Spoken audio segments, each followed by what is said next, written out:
ⴁ day it is, ⴁ morning, ⴁ evening, ⴁ afternoon, whatever ⴁ may be working the best for you. All is good in Gyepi land, thank you kindly Polly for asking. Today we got quite some demos to try out, yeah. My list of demo games to test out together with you in months is getting longer and longer, so it's time to get to some of those games together. I'm really looking forward to it, so let's go. Let's go. So, the first one I wanted to try out is Cookard, which is a cozy game with cards. A cooking timid game. In case you didn't understand that yourselves, big brain moment it is. So, let's try it out. Okay, no tutorial? Oh, okay, move stack, move camera. Move single card, zoom in, zoom out. Oh, okay. Start pack reward. This is starting pack. Oh, so it does explain what's going on. Okay. The sorts of capitalism. Get water. Recite get water. Nothing needed for water. Basically, it's free. Just need to spend some work to get it. Required energy 5. Produce water. Use water pump tap. I'm not really sure of how it has to be played. Open starter pack. Get water. Oh, okay. We do have the quest here. Can I change the music?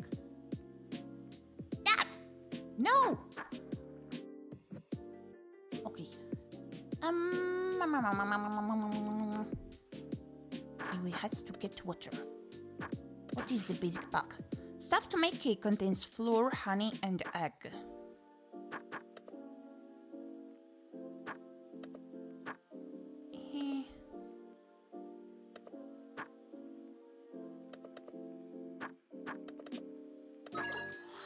Okay. Now we got some water. Make dough. Okay. This is to get the dough. Flour, water.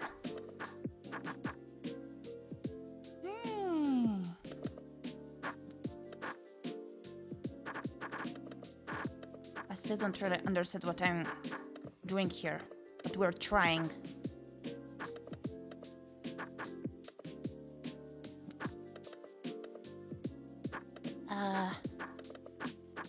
What the hell?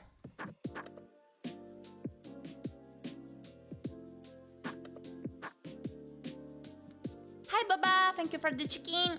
Welcome in. If you do have an idea of what's going on, please tell me. Comes before chicken. Reward. Whisk. Flour. Me.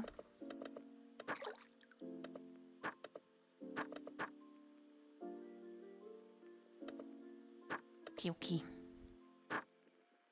Recipe. Water pump, get water, whisk, dough.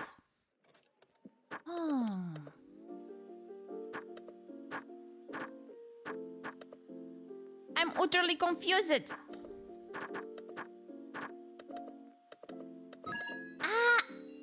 Okay. Where has the dough? Okay.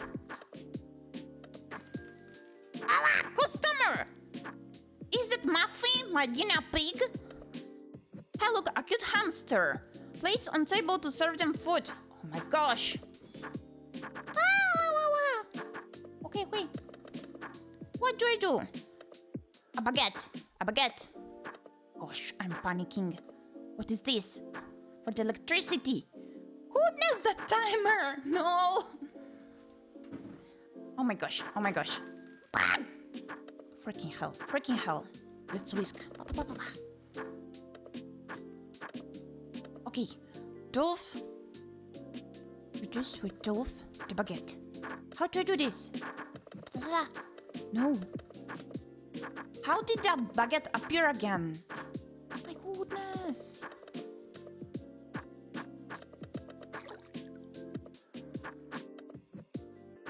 Recipe. Oven. Wait, you could make stuff here and need electricity too. I'm an idiot! Where's the electricity? Wait. Okay.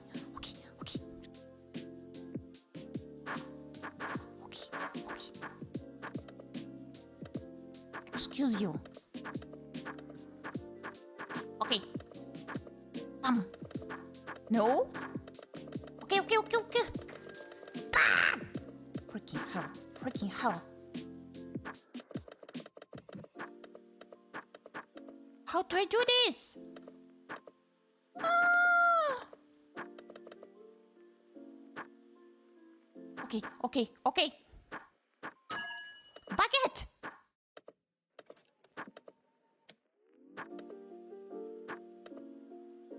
My goodness. Place on table to serve them food.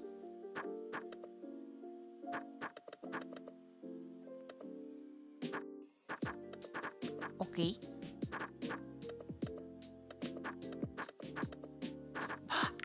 Okay. Big damn, I am. Okay, once again, how was it?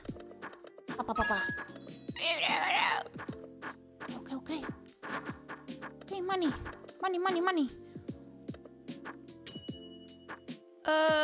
You need to wash it. Jesus Christ! Ah! Gosh. How do I wash it? Wash dish. Okay. Ah, okay.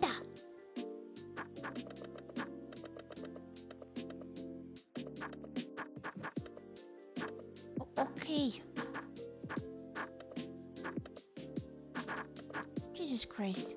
Customer. Food.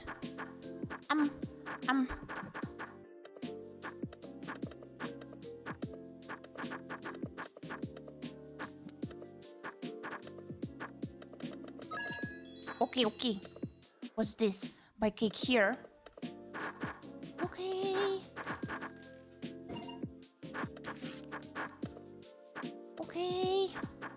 Flour and water. Was it? Whisk. Ta. You go there. Panic time.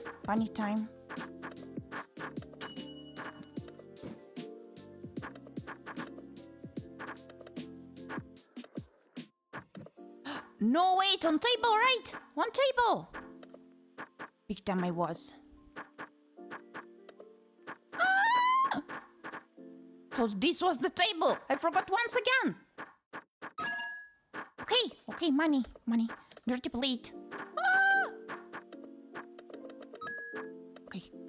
Customer, on table. Baguette. You go away. Okay. Money. Dirty plate. You go here. You want baguette? Okay. Whisk. This. And... water. We're slowly getting there. Slowly, gradually. Come on. Okay. Dove honey. Okay.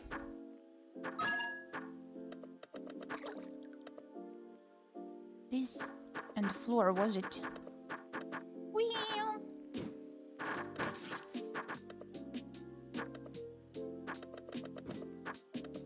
Okay. No! Customer. Where's the table? Jesus Christ. So many people at once. Bagel. They want the baguette. Wait. Or whisk. Okay. Can you make other food apart from baguette? Yeah, it seems like we can. We got many recipes. Like for now, we can make the bagel and the baguette.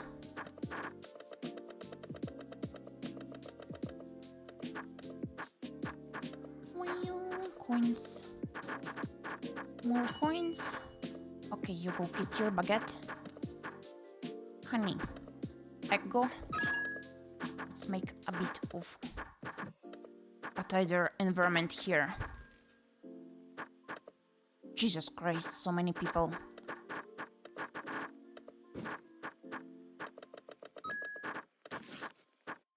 Okay. Coins. Sell water.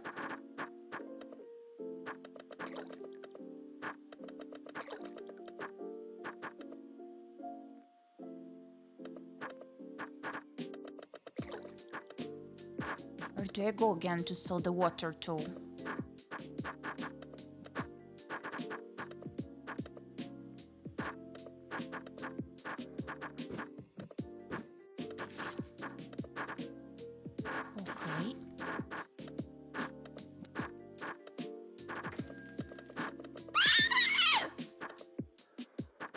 Wait! Wait! Table. Okay, you want the buckle? Here it is. I had it ready. Good for you.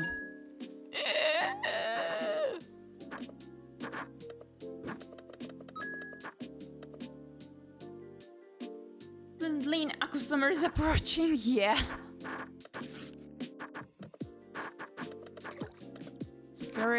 Scariest horror story ever.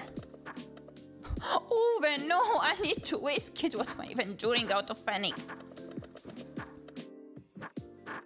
Okay, you go here. Oh, the bagel. The bagel. Okay. This with honey.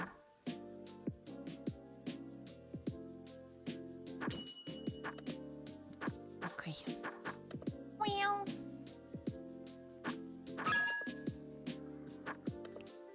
Coins. Dirty plate. How did I sell money again? Sell water. How did I sell water again? Gosh. We trade house, sell water.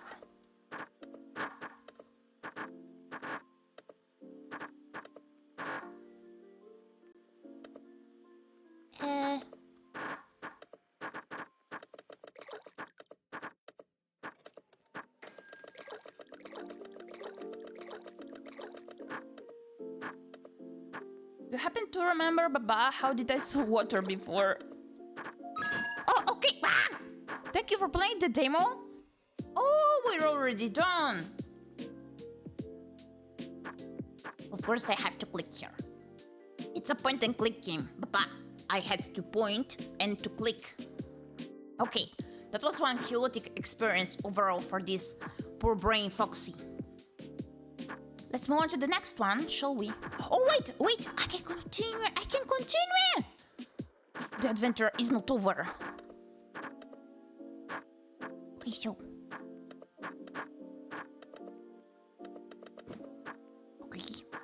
Okay. No one can stop me now. Anymore. Oop. Hello? My bad. Wait. The table.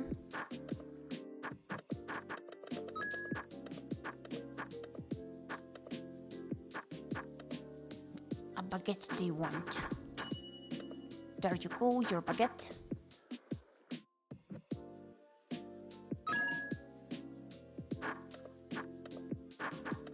Them coins.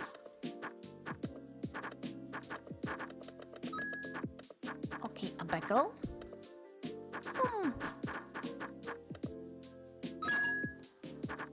Okay, we have many egos, don't we? Let's see. We never tried them out yet. Whoa! Wooey!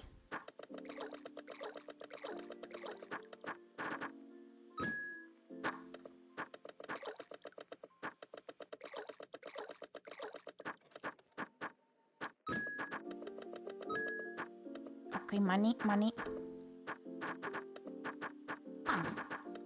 What if I do this? This made me hungry and I got 2 hours till lunch break. No! I'm sorry!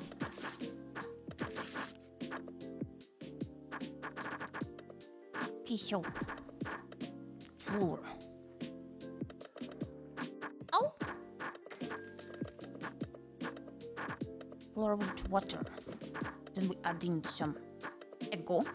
No? What do I do with the eggo?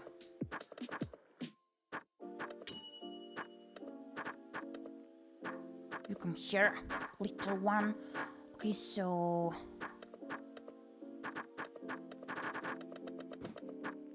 We did not get to discover what to do with the egg. Woo!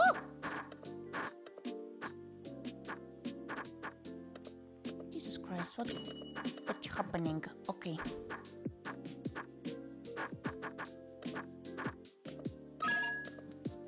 It comes before chicken.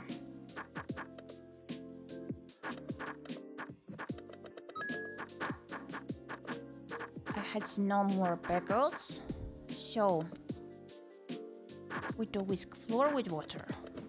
Add in honey to the dough. Let's go.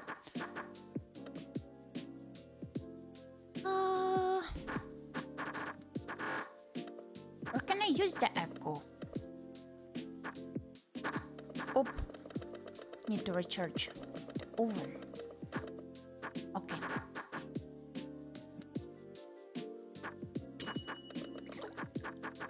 There you go.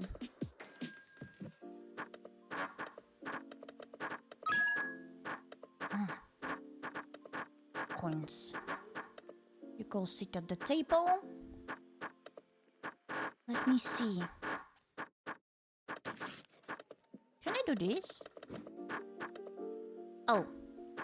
No! We need this also. Honey.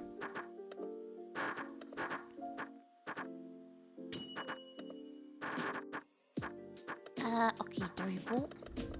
Cleaning stuff.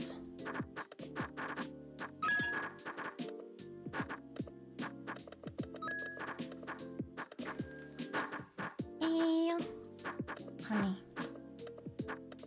More eggs.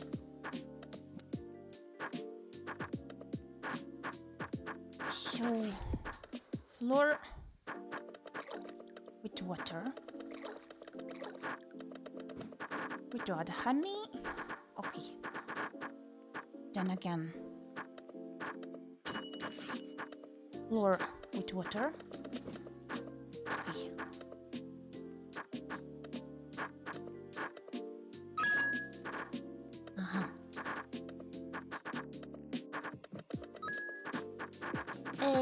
The baguette.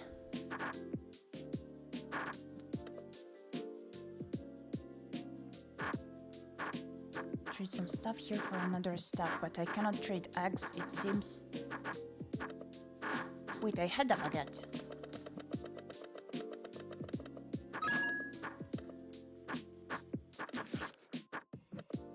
Okay.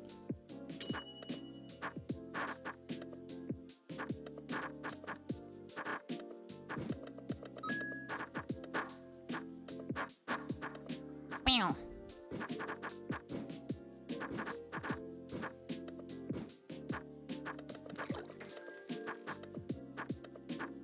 We need to whisk. No, wait, honey, honey, honey, honey, I'm home. Okay, okay.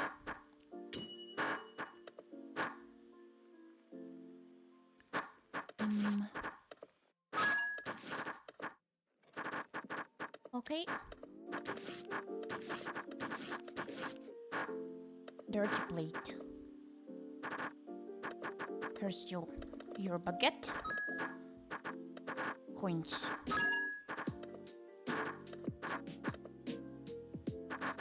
One more baguette I want.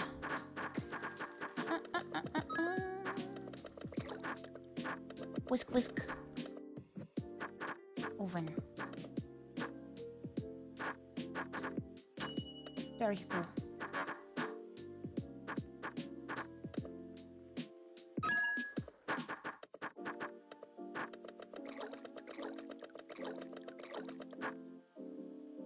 But wait.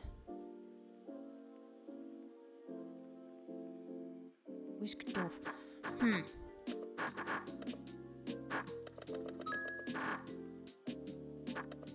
Wonder how it used the eggs to.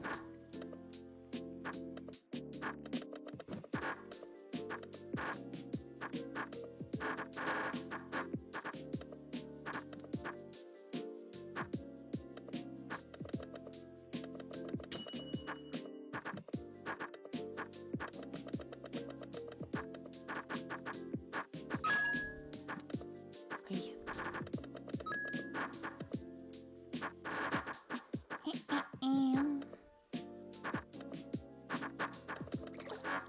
water. A big mess.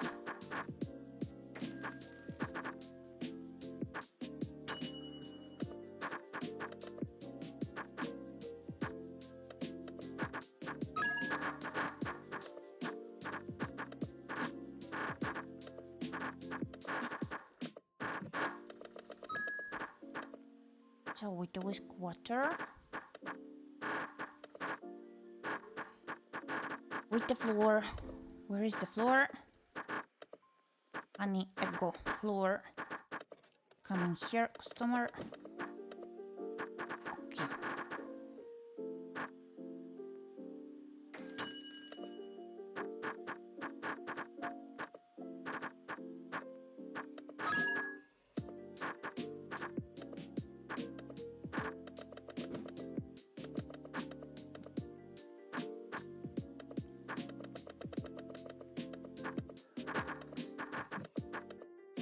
What do we do with the egg?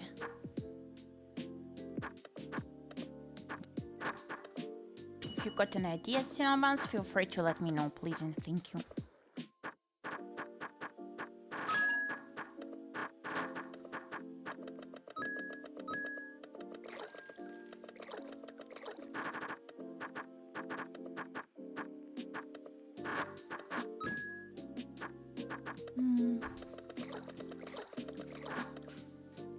Okay, whisking here.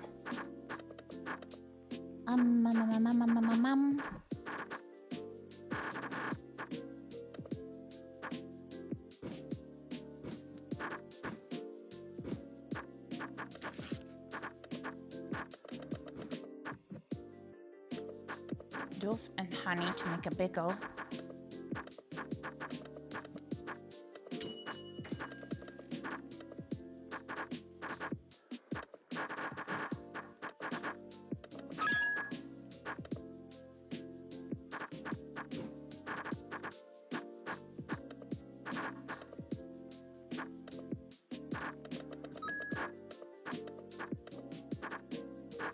Okay, do you want another baguette?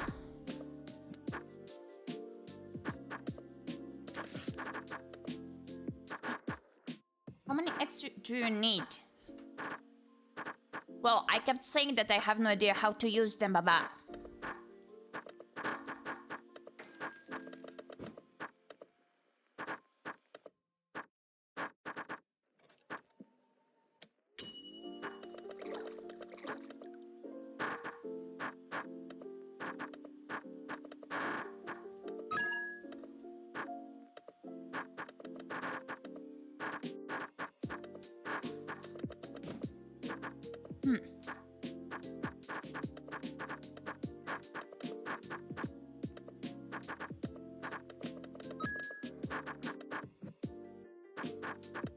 Let's see.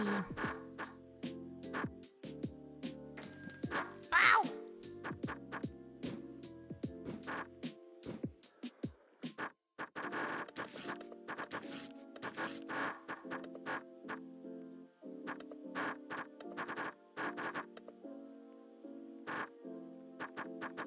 We had stove, we had honey.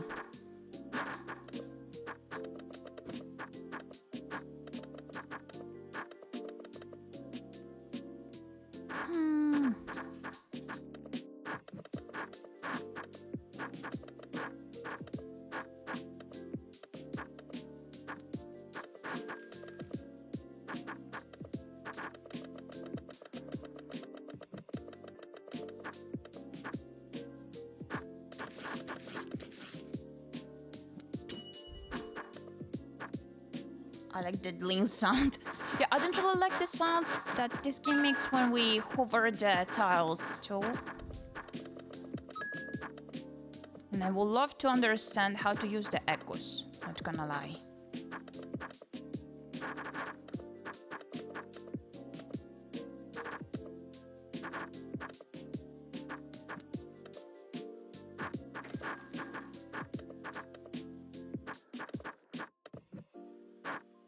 Baguette? Yeah.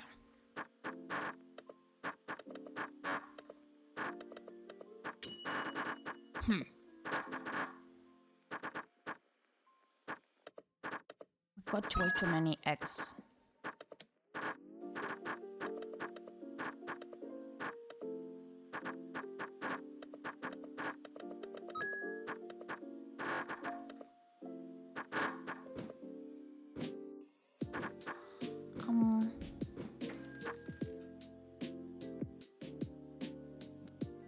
But yeah, okay. We're gonna end this demo here since I have no idea how to get the other recipe. Let's go and see the next demo. That is Urban Jungle. ⴄᴏᴍᴍᴜ.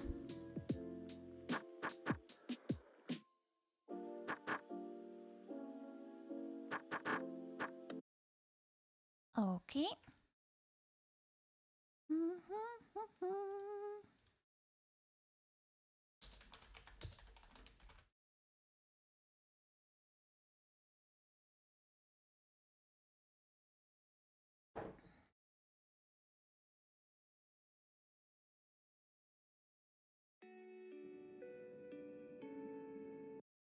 Okay, just a second. Just a second.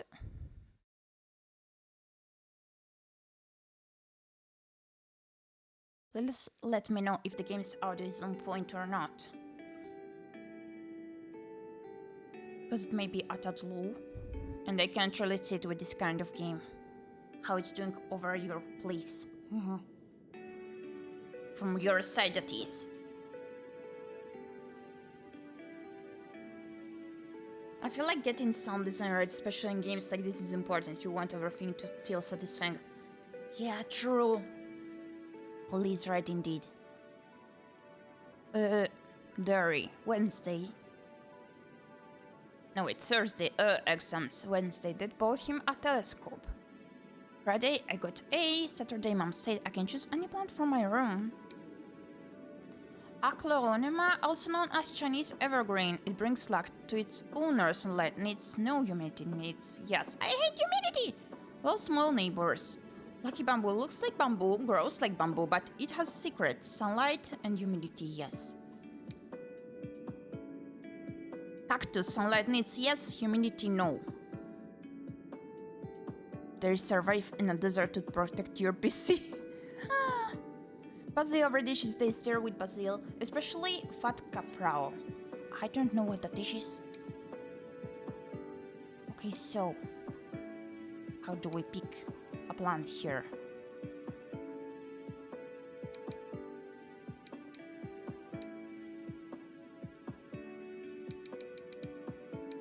Wait, click on plus icon to receive new plants. Oh, okay. Let's go with the cactus. Ah, whoa, so cool.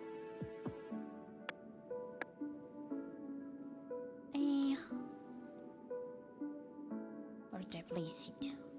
My cactus. Maybe. Wait. We're gonna move this a bit. This goes down here. Okay, there you go, little cactus. It can devour your room, but it will take a lot of time. It's a palm. Loves to stay with cacti and palms. If you click right mouse button while holding a plant will go to inventory. Okay. Wow! What happened? Get enough points to gain new plants.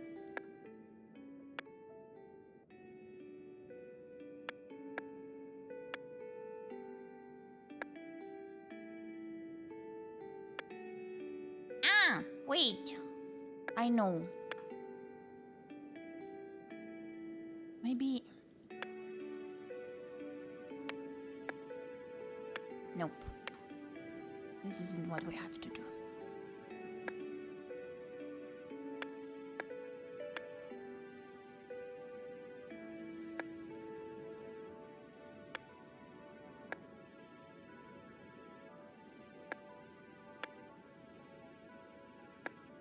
Give me a second. I'd be utterly confused.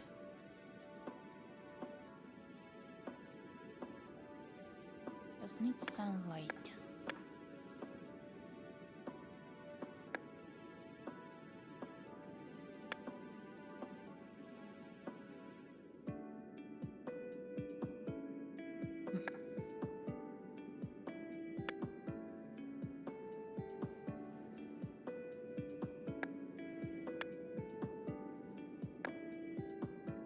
Kato. Wah! Kato attack. Ah, we had another one. So it was about this.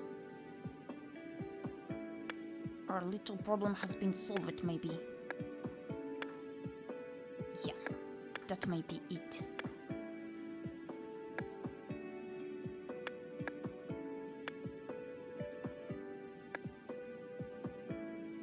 I don't really understand based on what they do grow here, but okay, I guess.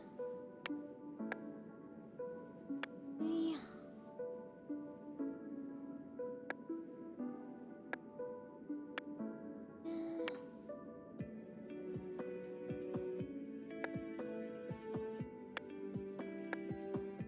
That's a bit confusing.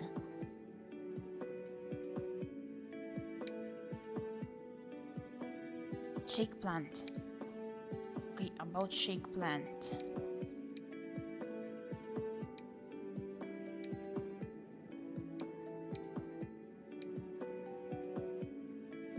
Oh, that's cool.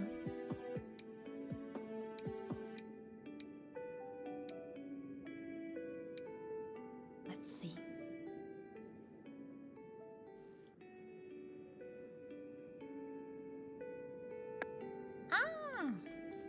Okay.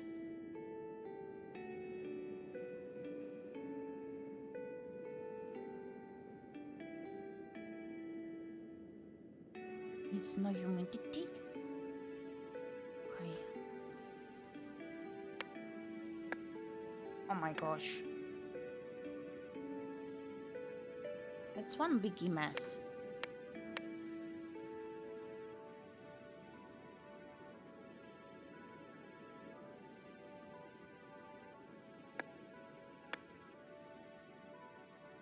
Jesus Christ. I'll place this little guy here for now. Basil. What does Basil need?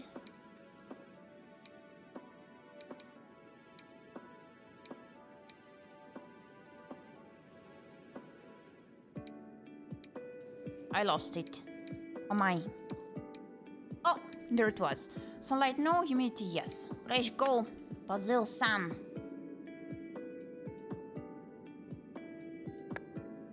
There you go, you little bean. Okay. We got more types of it. Okay.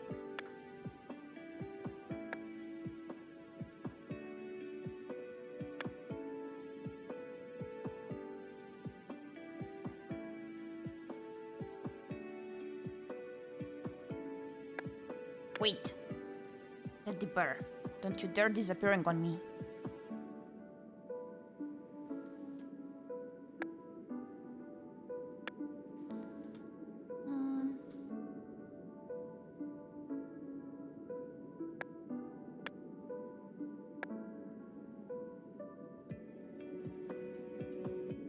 Okay, we can rotate the camera.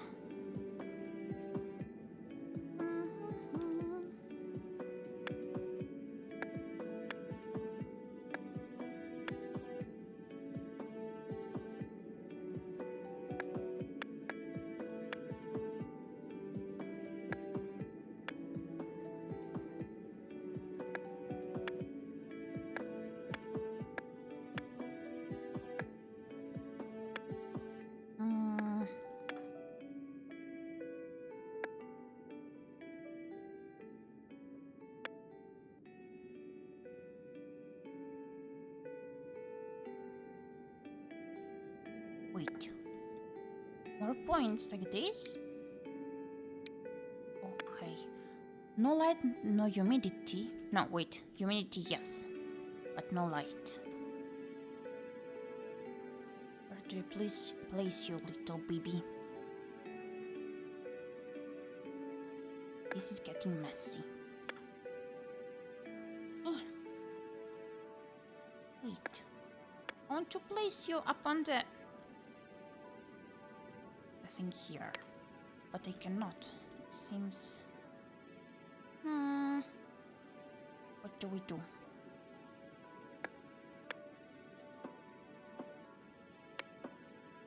You stay here.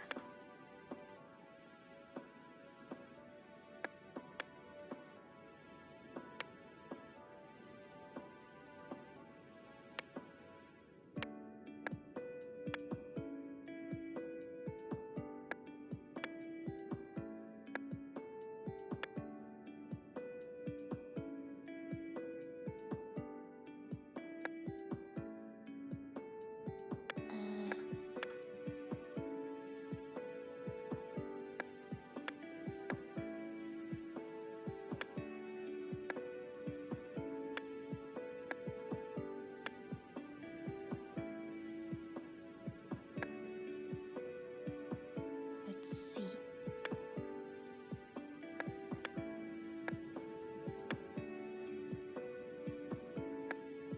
Maybe we can move this one.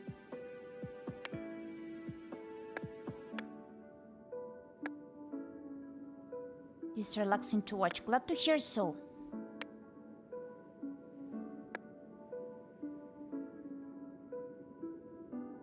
Oh.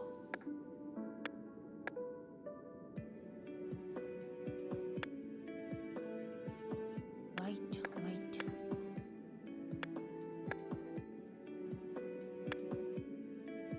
Needs humidity.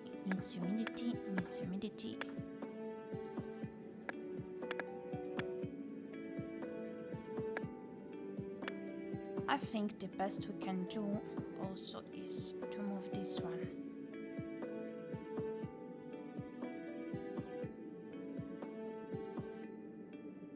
Wait.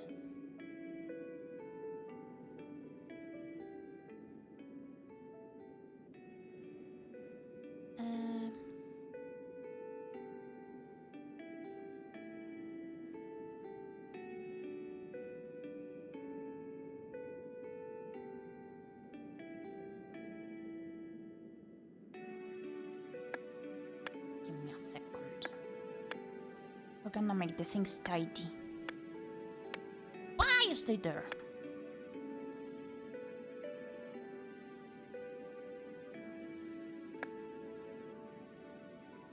Okay.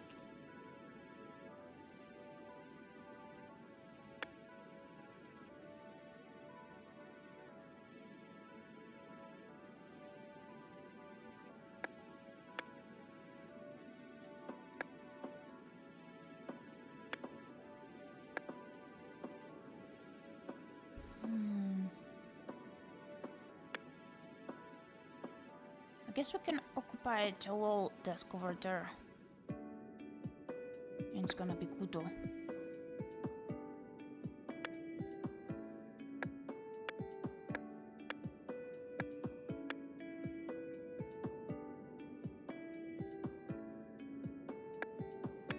Let's make them closer. Okay.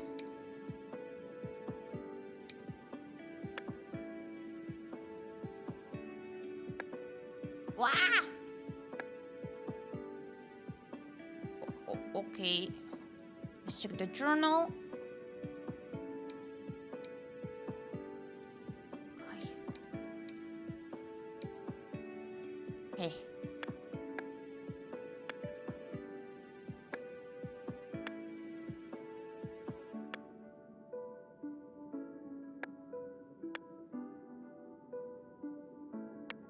Oh.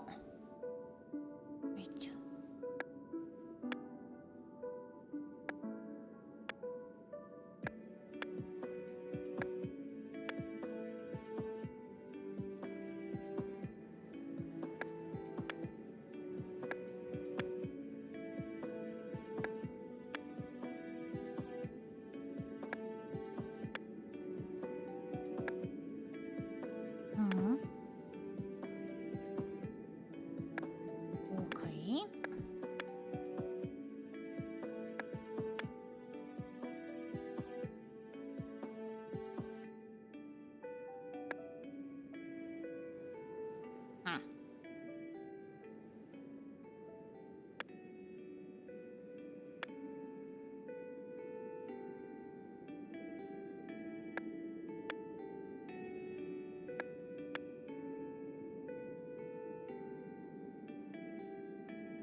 is a little confusing.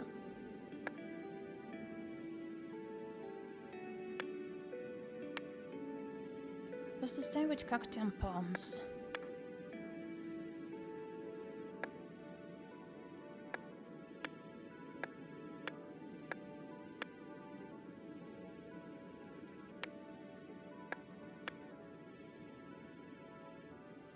Wait. Let's place them in a way that they are happy.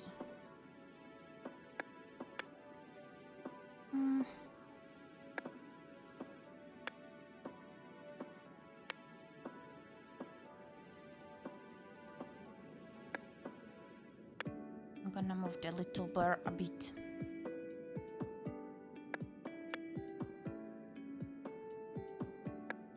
Okay.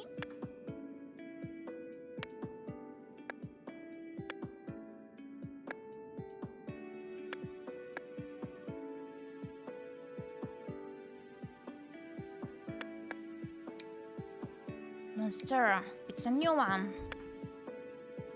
Prefers to stay alone, needs light. Okay, you stay alone.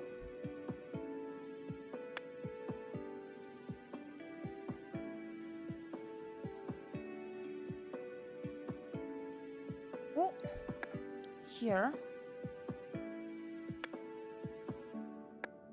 Let's move that teddy bear again.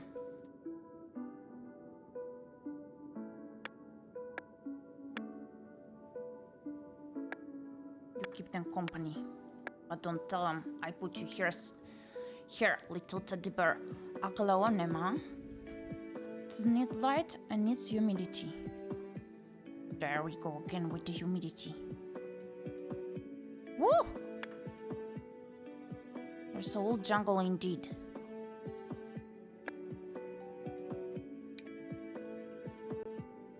Succulent. Doesn't need humidity nor light.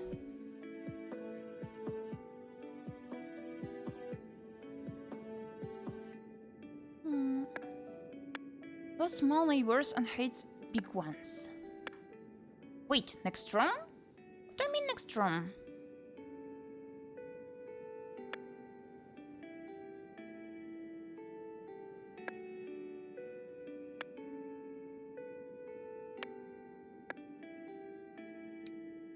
Do you want to move to the next room? Yes. Oh?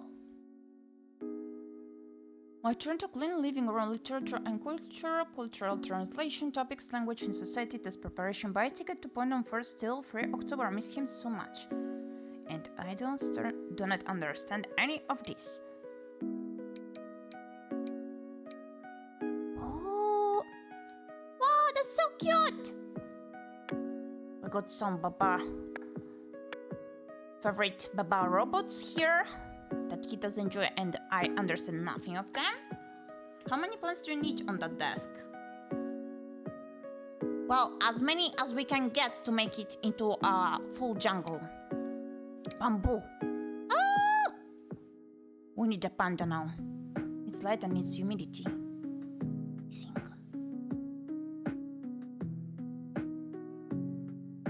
Where do I put it? Here. In the corner! Wait.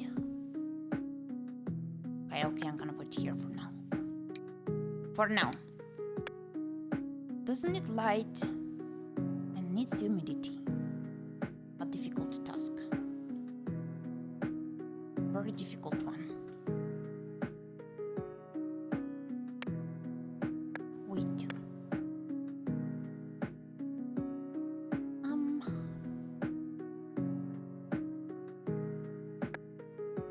Okay.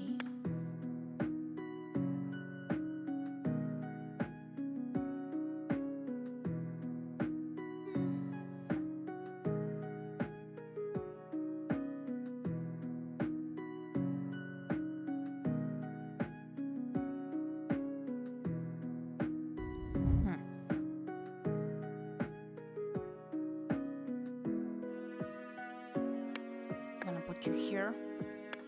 Maybe here. It's humidity.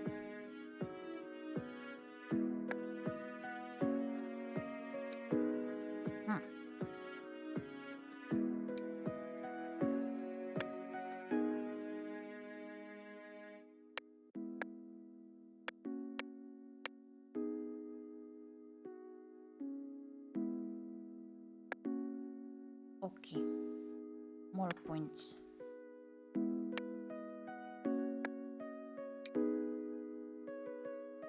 Photos.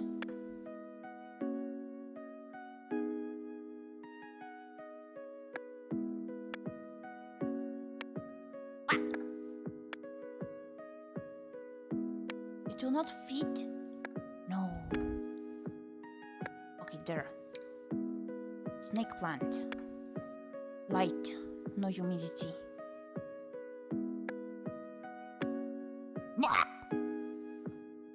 A giant boy. No humidity, you say.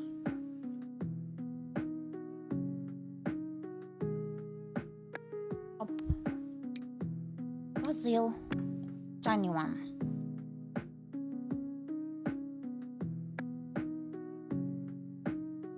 Baby. Snake plant. Light. Okay. What a mess.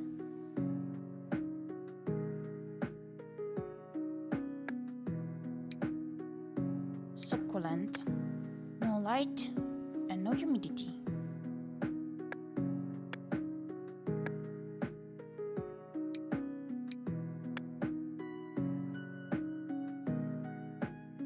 Light here. Okay. Basil. Humidity.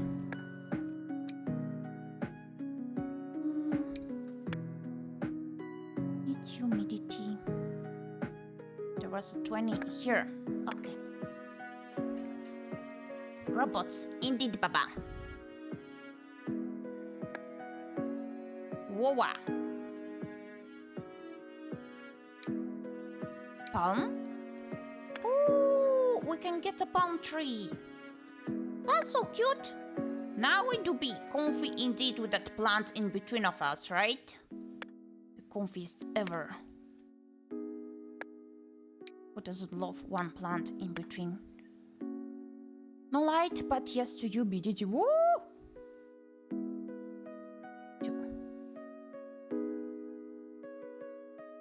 I want to see if I can arrange it better. Jesus Christ, that was pretty bad, wasn't it? Wait.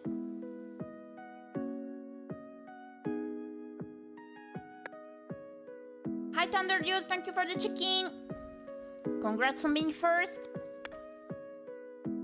No light and yes humidity.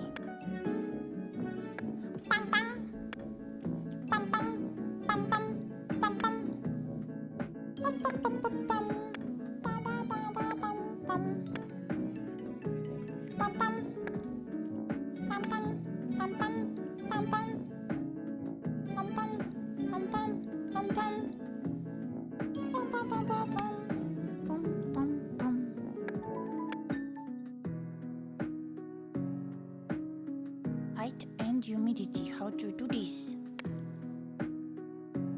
You stay there just a moment. Wait, if I move these books a bit away from here.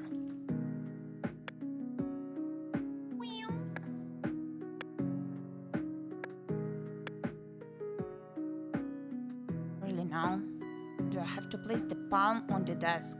No, wait. Ah! There we go. Amazing!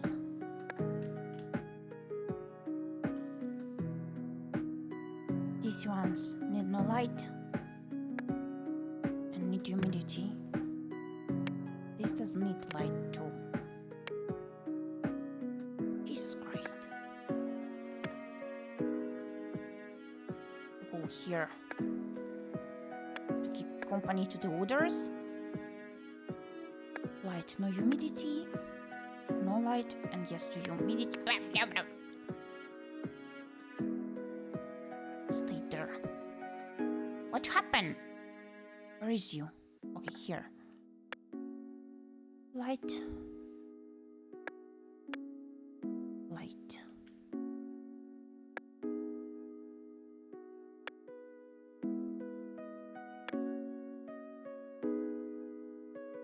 No light, no humidity. amazing.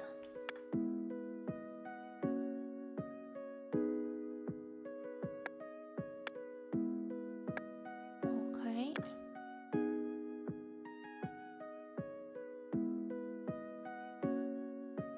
You can stay here. There we go, next room. Wow! Thanks for playing Urban Jungle demo. Wishlist on Steam. That was one sweet demo. We could even go here. I see. Okay, so that's it for Urban Jungle. Let's switch game, shall we? Gyepi, have you noticed that you're amazing? Am I? Thank you. That's very kind of you. So now, it's time to play the demo of Illusion Carnival. Wait, didn't I download it? I thought I did download it. Am I big dumb? I may be. How did I even note it down then? Pam pam pam pam pam.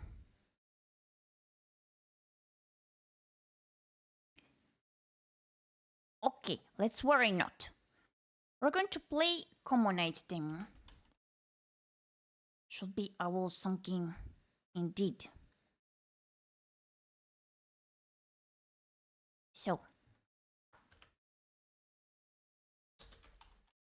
what do you mean Dumb Fox is back? You are dumb, Kato.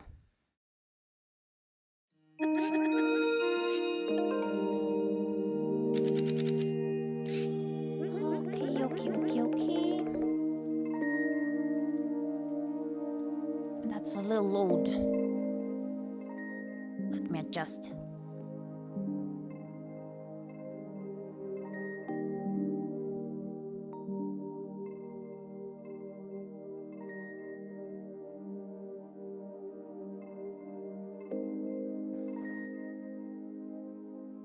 Okay, I think this should be okay. If it's still too loud, please let me know.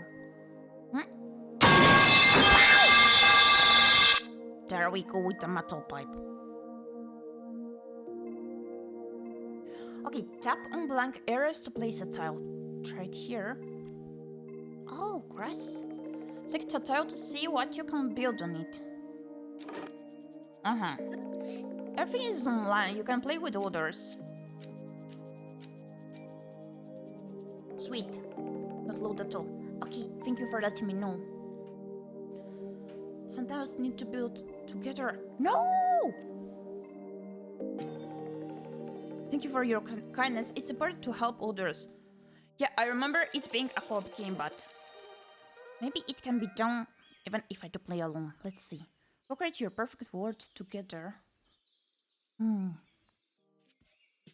Pick name.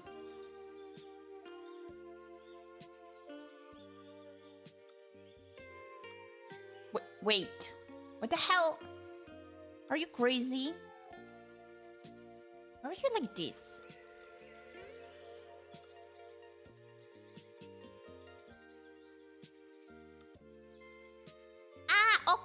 Okay. Gyepi, there we go. Hello. How do you look? I look pretty.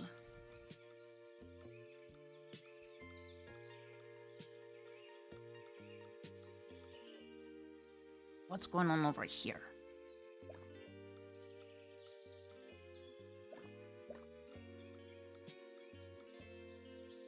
What up, baby?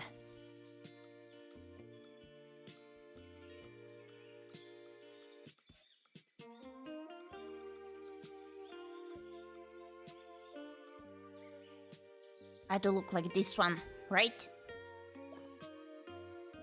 So let's go. That's it, you're part of our community. As a gift, take 500 kindness. Let's go start creating. Okay! Apple server. I had no iPhone here. No, wait. The actual Apple. Okay, I see. Wow! So.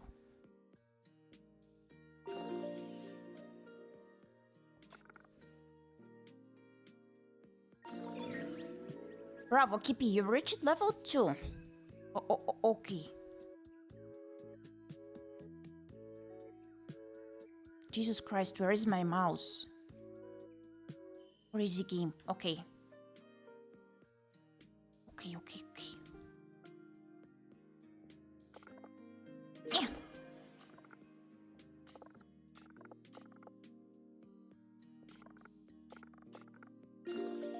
Okay.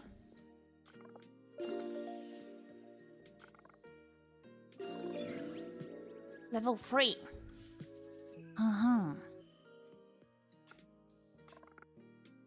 Gonna help building for now.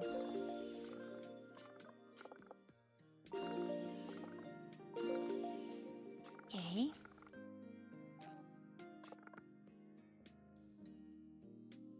Oh wait, we cannot. Okay.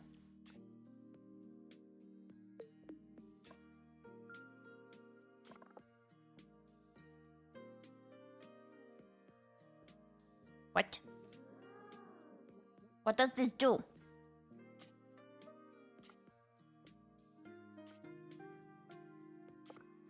Pumpkin.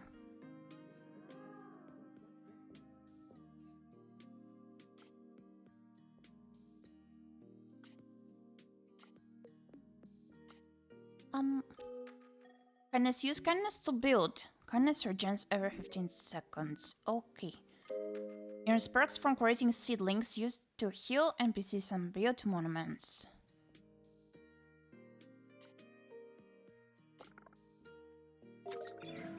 Bravo, Gyepi, you reached level 4.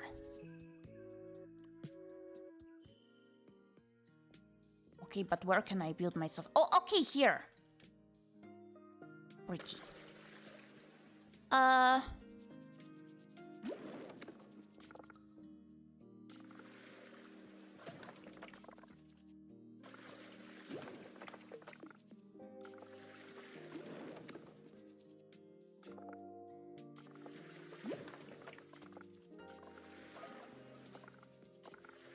We will be building now.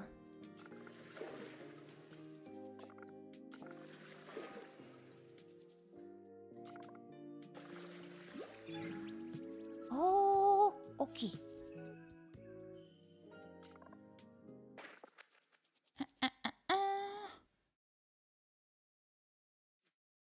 Change tab success different tiles.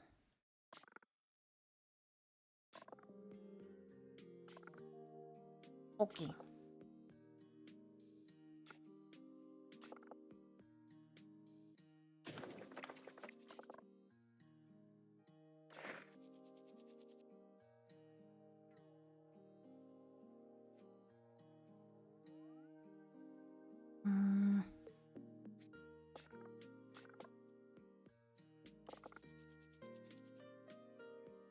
I'm gonna keep building this.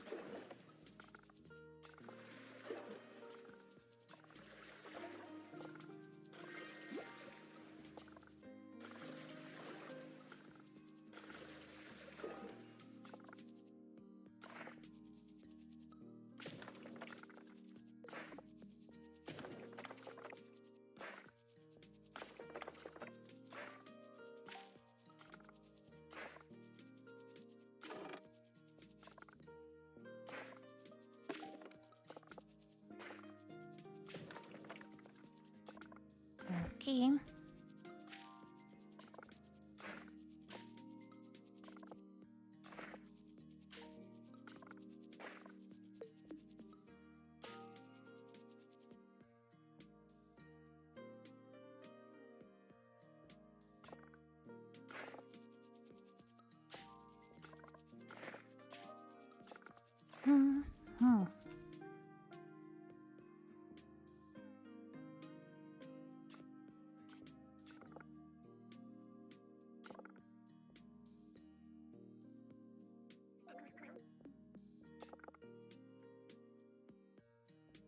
Is there anything I can help building?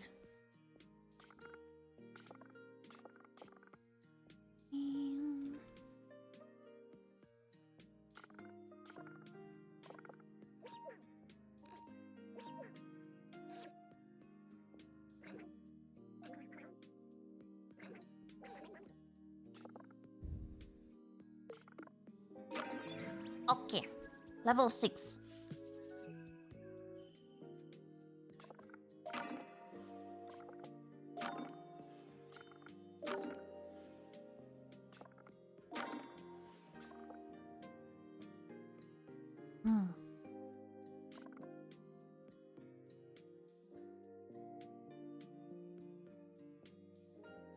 Oh.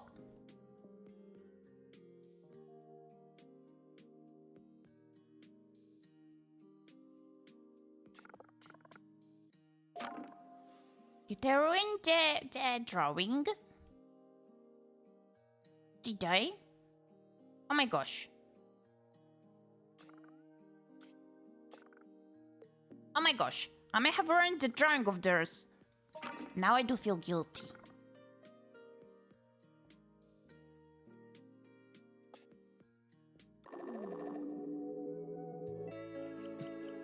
What are we doing?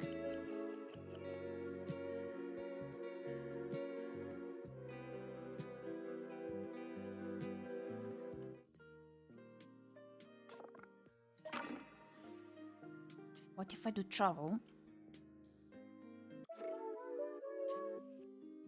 Oh, okay. Okay. Here I can do as much mess as I want to.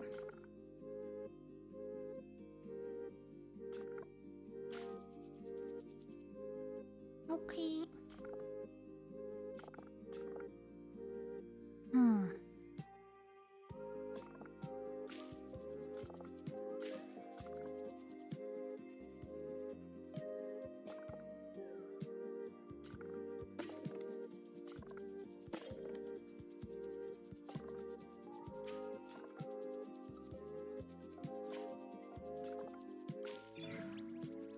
Level 7. Yeah, I feel like this game would be way funnier to play with someone else. Like the green here. Same.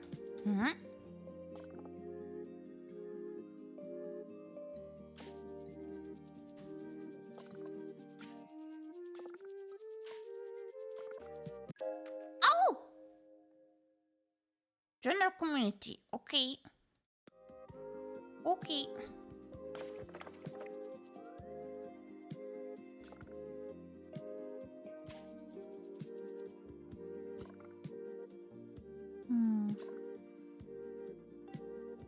There are even monuments you can't build here. Oh! But we had 0 of this. Spare gain from creating seedlings. Okay. Farm.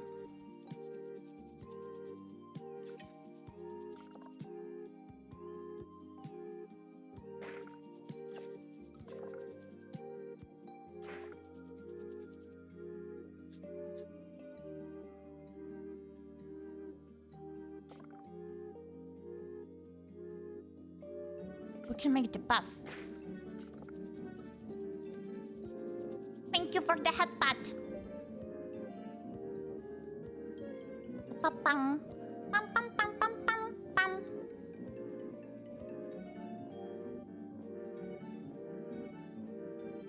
Wait, I'm gonna make the out of the game lower.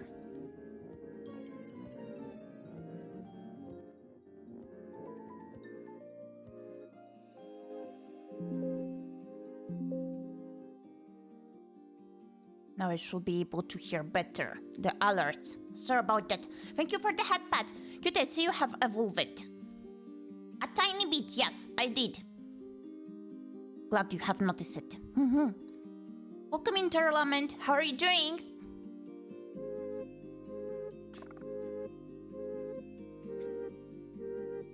I do be trying to understand how does this cozy game work. Difficult stuff, you know.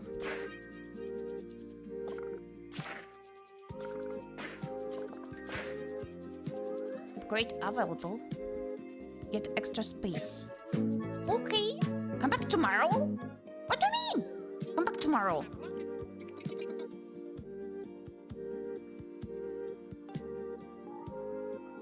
Oh, okay. Okay, I guess we're gonna change the game. Okay? Yes.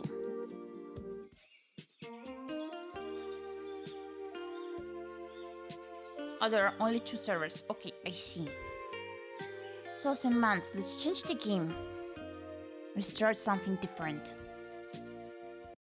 And this game, I'm gonna leave it for a future possible collapse. You know, suffering in the heat, the usual Asia stuff. Oh, I see. It's pretty cold here these days. It even did rain a bit. And the other day, it even did snow. Not at our area, but more or less close to it. What a strange demo. Baba, come on! It's supposed to be played with more users. So this is why it was a bit difficult. Now we do play White Cat Town Mystery.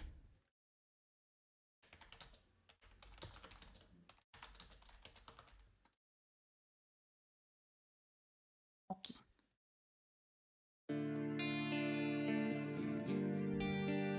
Let's see. Well, lucky we're still in the 36-37 degrees area. It was less. Yeah. Goodness. That sounds like way too hot. Give me a second, so I'm gonna adjust the audio.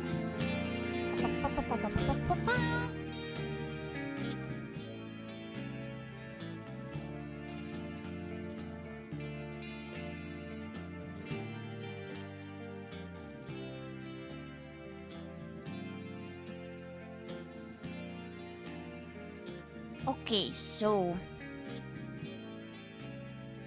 let me know if it's too loud. I'm gonna adjust the window size. There we go. Kato. A Kato indeed. White Cat Town Mystery game it is. New game. An overlay within an overlay. Oh my! Okay. The train wheels whispered, mirroring the White Cat's heartbeat. Lumi sat pensively with an old-school album resting on his lap. Click anywhere on the screen or press spacebar key to continue. His fingers traced the familiar faces, each image a nostalgic melody. Laughter, riddles, dances, pranks, stories, memories woven in ink. His mind wandered to the 7 long years spent in the big city, a world apart from his hometown.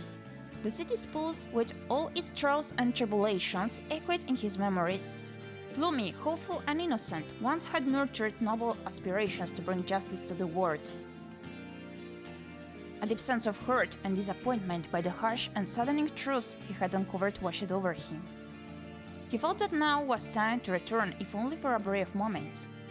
Coming to this school reunion was a decision made on an impulse, yet as he was getting closer and closer to his hometown, he stirred something within, a past left behind, yet ever present. He thought of his parents again. He often pondered on them and what it would be like for him if they were still here.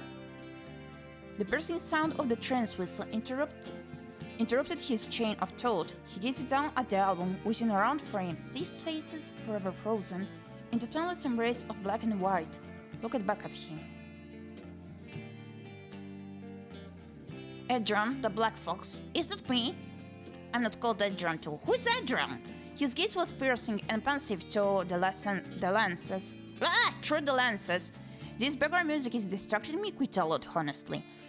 Pensive through the lenses of his pretentious spectacles. Then there was Lumi, a younger, more naive version of himself. Beside him, the ever-vivacious squirrel, Clara. Her eyes blazed with mischief. Isabella the rabbit. Look at Ethereal. Her undeniable beauty, shining even in grayscale. Felix the hamster, Hammy! Sported a cheeky grin, a hint of his playful nature. Ethan, the dog, his expression stared in quiet contemplation, a silent observer of the world. To explore the memories of your schoolmates, click on one of the POW icons. The relationships you choose with your classmates will affect the story in meaningful ways. Okay, Hammy!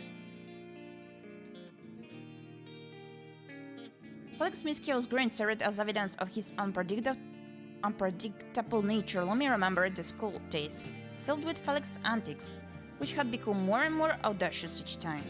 But there were moments, fleeting and rare, when Felix would let his guard down, revealing that he was just desperately trying to fit in. How did Lumi feel about Felix? Wary observers shared secrets, polite acquaintance. In school, they acknowledged each other and had polite conversations, never connecting on a deeper level. Okay. There were legends going around the school about Isabella's ethereal beauty. Though to Lumi, she was more than just a pretty face. He was captivated by her charm, her magnetic energy and passion when she spun her stories, and the shimmer in her eyes when she talked about her dreams. Yet there was an air of mystery around her, a veil that few could ever lift. How did Lumi feel about Isabella? Unrequited feelings, I don't know. Lumi was smitten by Isabella. He once gathered the courage to share his feelings, only to face rejection, which left a lasting impact on him. Adrian's sharp gaze, amplified by his glasses, perpetually seemed to be analyzing the world around him. Lumi remembered many intellectual debates they had, stretching late into the night. Adrian's passion for knowledge was evident, yet sometimes accompanied by an air of aloofness. At times when their discussions varied from the academic to the personal, Lumi felt an unfathomable depth within Adrian, a side that few got to see. Just rivals.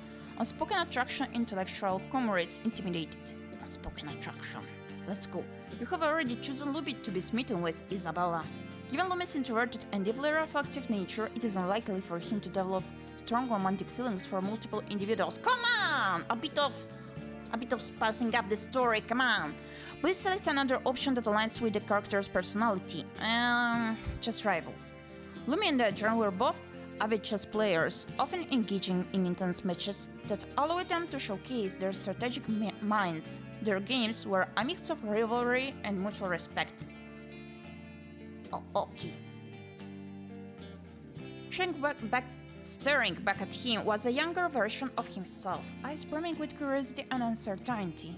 The lustrous white fur, which had not yet been worn down by traveling, appeared to glow. Lumi remembered the weight of those school days, the internal battles between longing to fit in and the desire to carve his own path.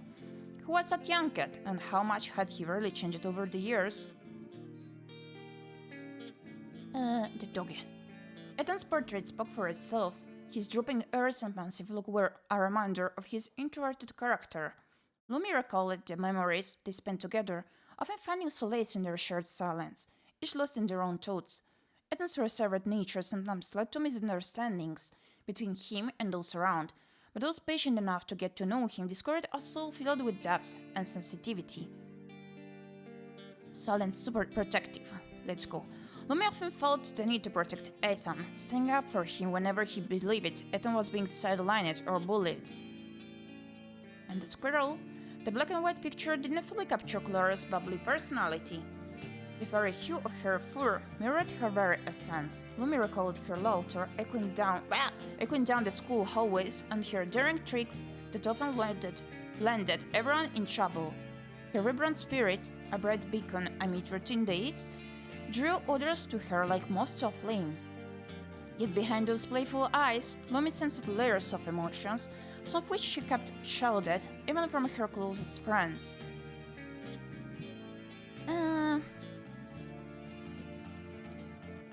Friendship. Lumi always valued Clara's vibrant nature. They embarked on many adventures together, fostering a deep friendship bond. The soft glow of the town's lights shimmered like fireflies, guiding Lumi back home. A gentle breeze flowing through the open window tenderly carried the familiar scents of the town. In that moment, the anticipation of returning blended with the uncertainty of the long-awaited reunion and the weight of just relived memories. As the town's lights grew brighter, a mixture of longing and trepidation took over Lumi's mind. He was on the cusp of revisiting a world he once was a part of, with all its joys, sorrows, and secrets. As the train pulled into the station, the brakes sighed, a mechanical exhale mirroring Lumi's own. He closed the album, carefully tucking it into his bag, and braced himself for the journey ahead. The evening platform was empty and quiet, tinged with a sense of déjà vu. As Lumi stepped off the train, the gravel crunched under his boots.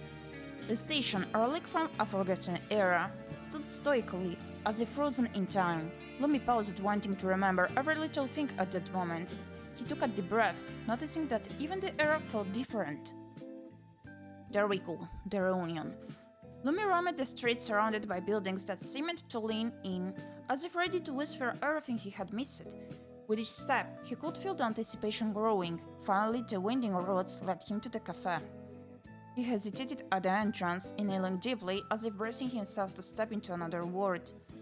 Clara the squirrel was the first to spot him. Her fiery eyes lit up. She stretched a little, arching her back, and waved as if beckoning him to hurry up and join in with old friends. Getting closer to the table, he saw that the group had significantly broken up. Clara jumped up from her seat and hugged him tightly. It seemed almost automatic, something she couldn't quite control, and moved at him involuntarily when you hadn't seen someone in ages. Lumi blinked in surprise at the gesture, staying still for a few seconds before madly hugging her back. A shy smile tugged at the corner of his lips. Felix shot a quick look to Adrian, to which he responded with a slight haughty chuckle. "You made it," Clara said, releasing bewildered Lumi from the embrace. Her voice was filled with energy, yet with a slight hint of a strain, a departure from his memories. Felix the hamster quickly ran up to his old classmate, playfully tapping him on the shoulder. "Sit down, Mr. Big City Guy. We're starting to think that your private jet couldn't make it due to the weather conditions." He looked around the table, gauging everyone's reaction to his witty remark. Lumi took the chair next to Clara, across from Ethan the dog. The latter sat quietly watching the spectacle unfold. He glanced at Lumi, silently greeting him with his usual restrained smile. More firm, more confident now. As before, it didn't take escapades of words to understand each other. A brief moment that spoke for itself. "I'm happy you came." Adrian the fox stood up solemnly from his seat, appearing as if he was about to make a crucial announcement. Adjusting his glasses, he began. "As one Nobel laureate has told me..." His eyes softened, and his mouth broke into a welcoming smile. "Just kidding," he said, extending his hand to Lumi. "I'm just glad to see you here." "Wow," Clara sighed. "And here I thought this was going to be a speech about the importance of staying connected with old friends and its impact on our grey matter or something like that." Adrian looked at her astonished. "You know, Adrian, always the life of the party," smirked Felix. The absurdity of such a statement made the group share a laugh. The ice effectively broken, Lumi now had a moment to look around. Adrian leaned back. "It's like we've gone back in time, isn't it?" "Yeah, it's like we've traveled back, but with a modern twist on it," nodded Clara. "With better clothes and hopefully better judgment," she added. Her words carried a playful edge, but her voice was almost wistful. "Better judgment, you say? Have you ever seen my clothes?" Felix teased. Looking down at his outfit, his voice was a bit, but a teeny bit rehearsed. As the initial pleasantries melted away into deeper conversations, the topic naturally drifted toward the shared memories. They laughed while reminiscing about their attempt to sneak into the school's bell tower, how Ethan got stuck halfway up the ladder, and how Clara rang the bell at that exact moment, making them school celebrities for a day. They reminisced about their teachers' secret nicknames, and the funny situations that occurred during classes. They shared old, silly jokes about one another and discussed their favorite moments from the prom. As the discussion about the good old days slowly died down, Lumi couldn't help but glance again at the empty chair. It was suddenly calling attention to itself, a poignant reminder of someone vital missing from the reunion. Finally, he voiced the unspoken question that hung heavily in the air. "Has anyone heard from Isabella? She was supposed to be here tonight." "That's right, the bunny!" The table grew noticeably quieter at the mention of her name. Clara's fever and demeanor dimmed slightly, and she shook her head. "I stopped by her place on my way here," she said. "There was no sign of her. Her neighbor said she hasn't seen her for a couple of days." Her voice was tighter. Ethan looked up with a concerned expression. "I tried calling her earlier," he shared. "No one answered. She was usually the one counting down the hours till an event like this." "That's troubling," Adrian noted, adjusting his glasses. "I know she was looking forward to tonight. She wouldn't cancel without a word." Felix, who had been attentively listening, softly tried to steer the conversation away from the darker topics. Maybe she took a longer route, he suggested lightly, or perhaps she has a plan of some grand entrance. You guys know her, she always loved to be the center of attention. Maybe she'll come soon, expecting us to be all over her. Clara shot Felix a look that was both sharp and concerned. This isn't like that, Felix. I'm sure, she said. We're talking about our friend here, aren't you even a little bit worried? You're right, Felix admitted. I'm sorry, we should try to reach out to her family and see if they know anything. Everyone nodded in agreement. Adrian took the initiative and proposed a plan. First thing tomorrow, I'll call her family to check in on her. And if you happen to meet her, please let me know. We need to make sure she's okay. The group let out a collective sigh of relief, comforted by Adrian's decisive action. So, Clara was the first one who decided to shift the conversation. Has anyone else noticed this odd misty darkness lately? Or is it just me? It's like the light is slowly getting sucked out of everything. Ethan's hands were tumbling slightly. I have, he confirmed. The days feel shorter than usual, and I don't think it's just because of autumn. There's something else. When my customers started mentioning it, I knew I wasn't imagining things. I felt it as well, Adrian said. I can't quite put it into words. When I encounter something so obscure, my mind begins to imagine all sorts of possibilities. Adrian looked around the table. I think it's true for all of us. Without a clear understanding, it's easy to feel lost and overwhelmed. Felix seemed almost amused about the topic. This enigma, this so-called mysterious darkness.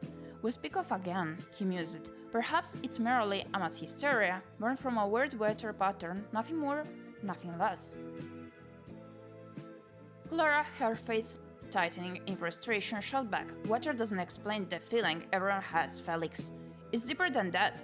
It's as though the very soul of the town is grieving. The group exchanged glances, feeling the tension but unable to identify its source. The growing unease in the room mirrored the darkness outside, transforming the joyful reunion into something more complex and fraught. Feeling the need to salvage the evening, Clara leaned forward. Let me remind all of you, Clara mouthed, her voice light and cheerful, that it's been ages and I could really use some updates. Turning her attention to Ethan, she inquired, "How's your clock business doing?" All eyes turned to Ethan, eager to hear his answer. He smiled, slightly surprised by the abrupt question. "Well, it's good. I find a certain peace in aligning gears and hence it's grounding." "That's great," Lumi responded, smiling at Ethan. His gaze was filled with pride and admiration. "I have a workspace down by the river," Ethan offered. "Come by if you ever need anything." "And Adrian, are you still writing?" Clara asked, shifting the attention of the table to the black fox. Adrian nodded, and a self-assured smile graced his lips. More than ever, he straightened his posture. "I've recently published a collection of essays. I called it Horizons of Logic, Navigating Rationality in an Irrational World. And let me tell you, it sparked quite a debate. And I heard that your public lectures practically spawned a cult following," fluttered Felix.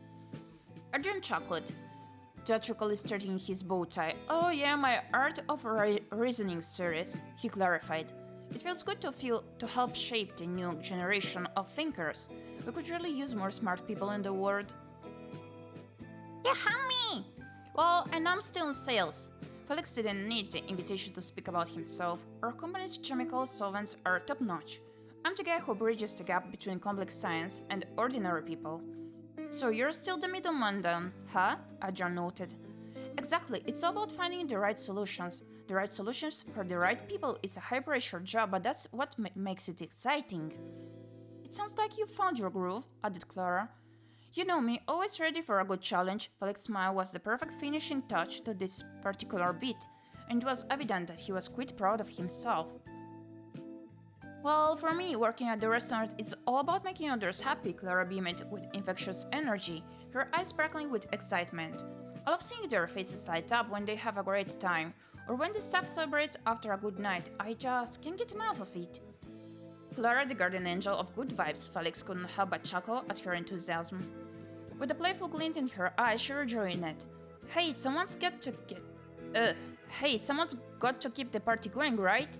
Sorry, the font is a tad small for me to be able to read without like feeling to strain my eyes slightly, so I may be mistaken. We're reading quite a bit here. Subsequently, the group's attention naturally shifted to Lumi. They all noticed that while they had shared their own stories, Lumi had remained silent about his. Adrian smoothed back his hair, adjusting his glasses and locking eyes with Lumi. "You move, Lumi," the boy said. He challenged, a confident smirk playing on his lips. "What's your story?" Lumi hesitated as if he was struggling to find the answer. "I spent some time at a historical archive in the city." He began choosing his words carefully. "It was enlightening." Clara's eyes flamed with curiosity as she searched his, attempting to probe. "Must have been full of old secrets, right?" Lumi's eyes flickered. "You could say that. I stumbled upon things." "You're still not giving everything away," Adrian hinted at their shared past, strategic and patient, just as I remember.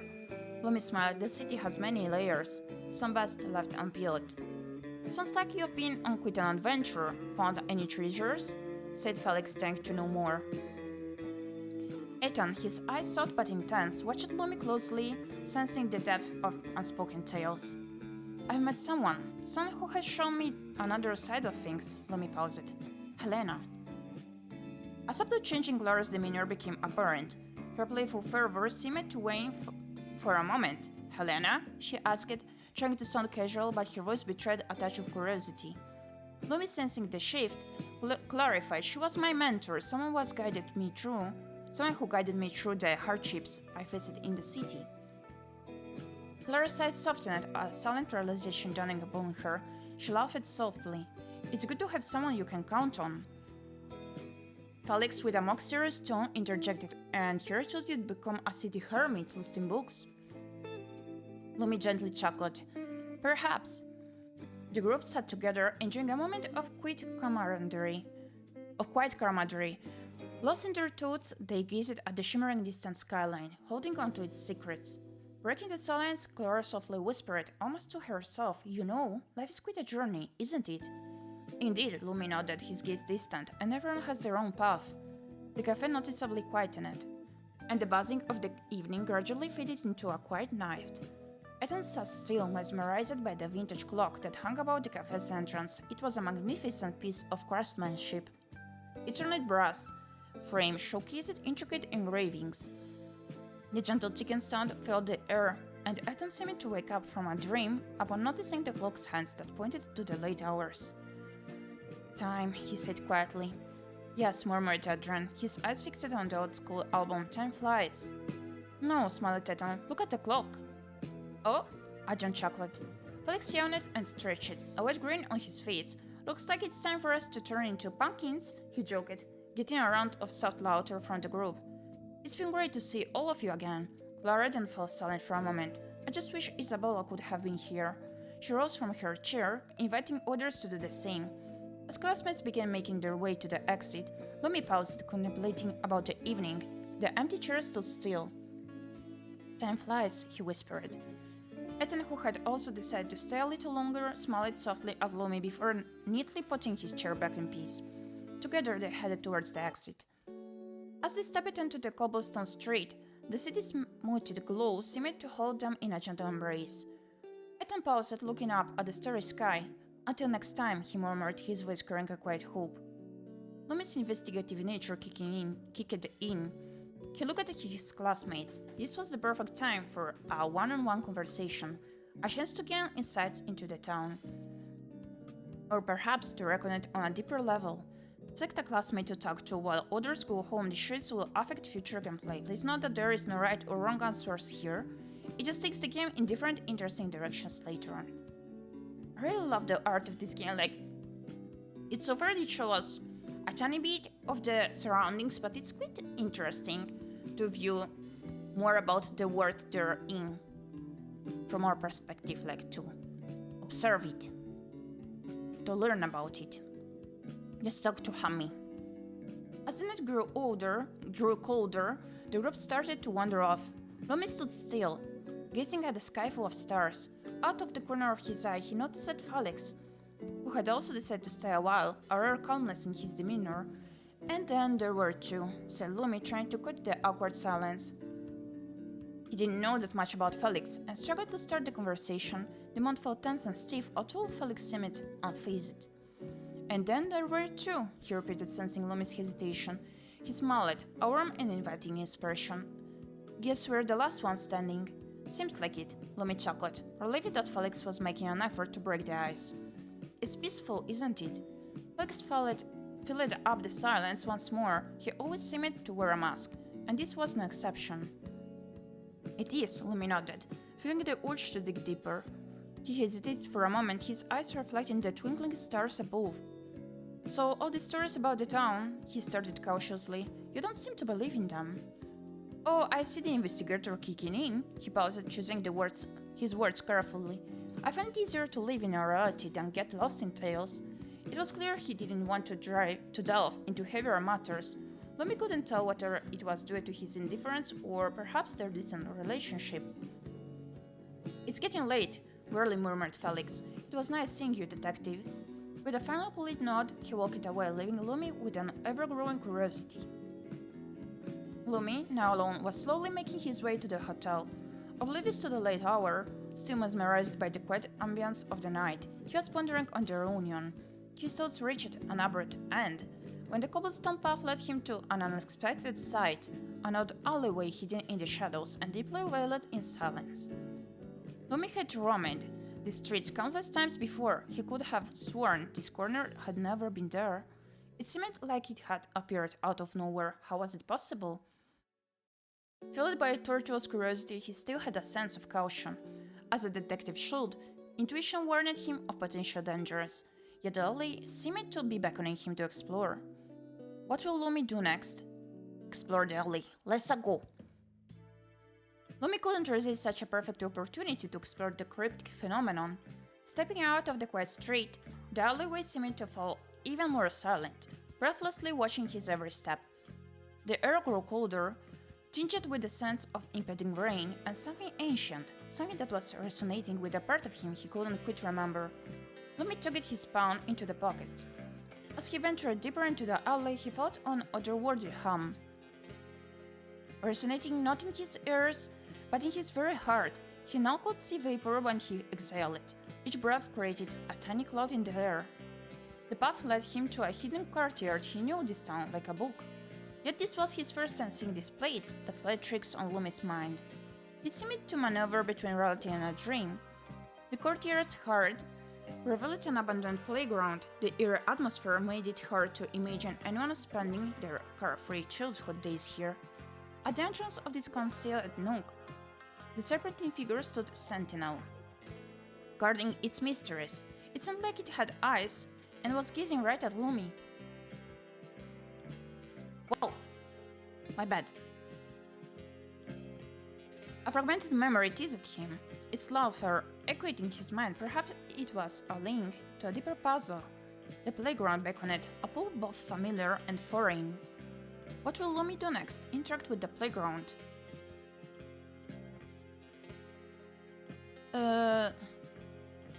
Poke the statues. With cautious anticipation, Lumi quivered as he delicately lifted a stick from the ground. He slowly approached one of the mysterious, inhuman statues. For a moment he held back, scrutinizing the figure. It was made of stone, bearing a resemblance to the monster face. Almost hypnotized, Lumi threw the stick aside and leaned closer to the figure, extending his spell before he hastily retracing it.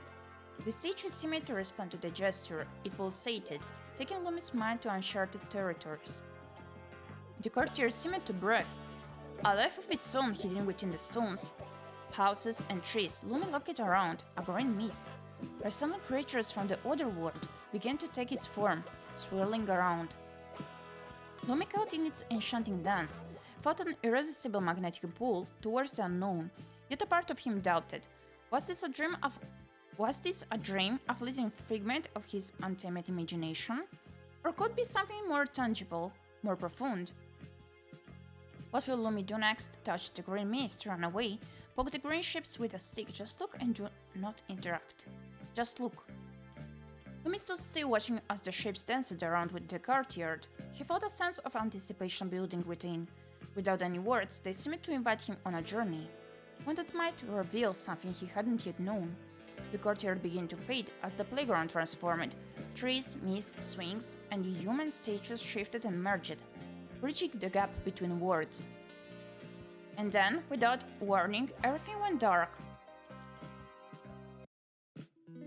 When Lumi opened his eyes, he was greeted by the gentle rays of morning sunlight seeping through the windows. Was it all just a figment of his imagination? His heart raced, and the intricate details of the courtyard remained vividly etched in his mind, refusing to fade away. Whether the night was real or not, Lumi felt that the town's secrets were calling to him. How could such a place exist right under his nose? In his own hometown, completely unbeknownst to him? Lumi felt a lingering sense of unease mixed with curiosity. With his coat on, Lumi stepped out of the hotel. The bunny! The irresistible scent of freshly brewed coffee lured him into a cafe up ahead. Its vintage sign and pasture display beckoned like a familiar old tune. Getting closer to the place, he was greeted with a comforting embrace of espresso aroma. Approaching the cafe, his gaze shifted. There she was, a solitary figure. His heart sank. She sat at a corner table, seemingly lost in her coffee cup. Isabella. Her beauty remained undeniable, yet it seemed as though something had muted her aura. Isabella, he said, his voice containing a mix of relief and concern. Her eyes briefly met his, a spark fading away quickly as if struggling to catch fire. The air grew denser as Lumi sat across from Isabella. We missed you at the class reunion yesterday. Everyone was wondering about you, Lumi began, putting his coffee down.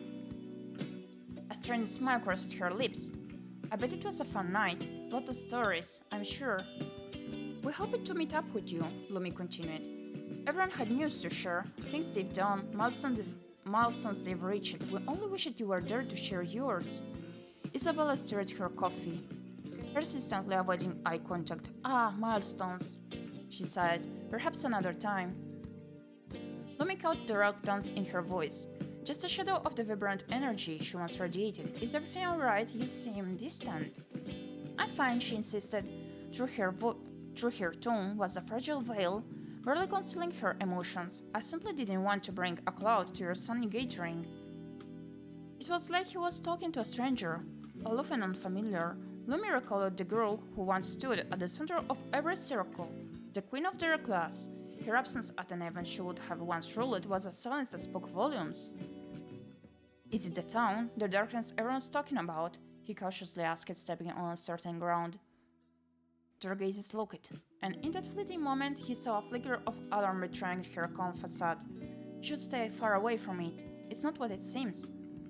Isabella, what troubles you? He persisted, nothing to urgency in her warning. Just stay away, she uttered, the tension in her gaze lingered a second longer before retreating. This place! Her eyes darted nervously, scanning the once familiar street as if the town itself had transformed into a stranger. It's no longer the same, and maybe neither are we. It wasn't just her words that weighed heavily on him, but rather her tone, expressions, and body language. Everything spoke louder than her mouth. Lumi sensed something deeper beneath the surface. A disquiet about the town, an internal struggle within her, and the daunting reality of life that hadn't lived up to its promises. We should catch up again before I leave. I still have a couple of days here, Lumi suggested, sensing her desire to avoid delving into heavier topics. We'll see, she smiled, her voice softened up. It was nice seeing you, Lumi. As Lumi watched Isabella leave, he couldn't help but ponder on the burden she carried. She had once been the center of their class universe, the sun around which everything revolved. Now she resembled more of a fading star, distant and enigmatic, yet still pulling him in with a force he couldn't quite comprehend. Now it's time to explore the town alongside Lumi, uncovering its mysteries. Access the map from the bottom menu and select any location to set your course. You can also take a look into Lumi's bag and check out the items he is carrying. You might need to use these items in some locations to progress the game. Okay, a torch. This is a flashlight that Lumi always carries in his bag. Put it back in the bag. Okay, where do we go? To the riverside walk. The riverside walk provided a picturesque view of calm waters, were anchored sailboats that idle, their masts reaching towards the sky. The multi-story homes stood closely together, each with unique, artfully curved details. Thank you for the treat, Baba!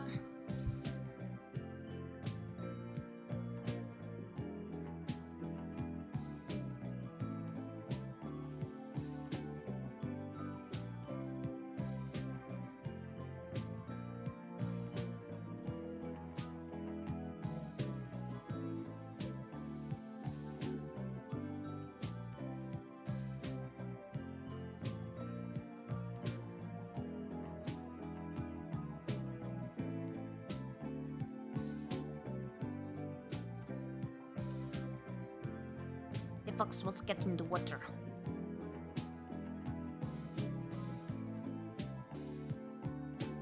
The fox has hydrated. Okay. There we go.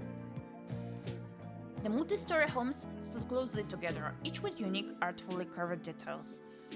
Along the cobblestone pathway, cafes provided serene setting for quiet conversations under the protective embrace of sunshades. Tables were buffeted in a warm, golden light spilled from the interiors. Residents strolled along the promenade, some discussing everyday matters while others completely lost in their thoughts. Should I go change the place?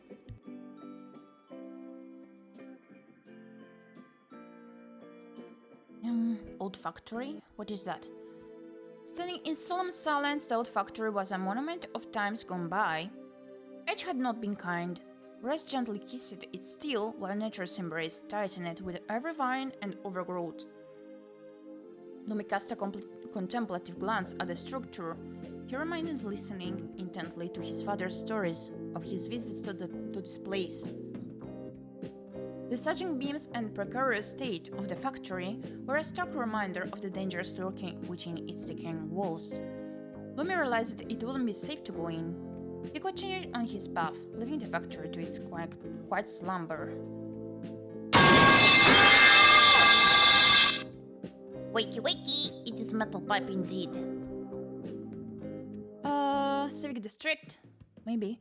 The Civic District lay quiet under the midday sun, the vibrant facades of historic buildings casting stark contrast to the solemnity of Lumi's father's lab. Municipal police guards, identifiable by their blue uniforms, stood guard at its entrance since the accident that silenced the lab's once revolutionary hum. None had been allowed entry without express permission from city authorities.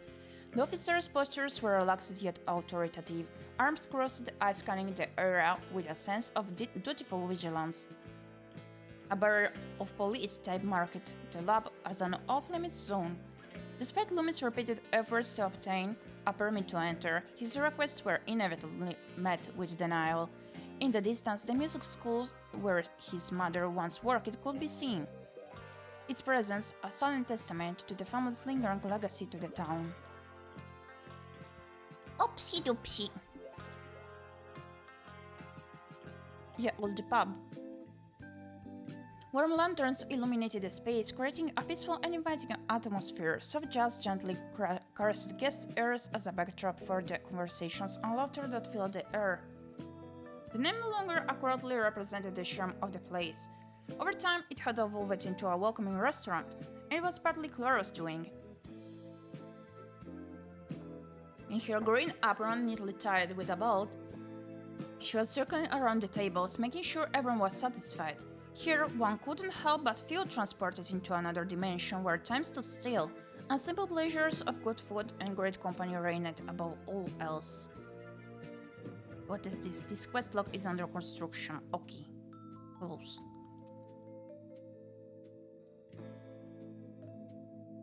These character stats are under construction. Okay.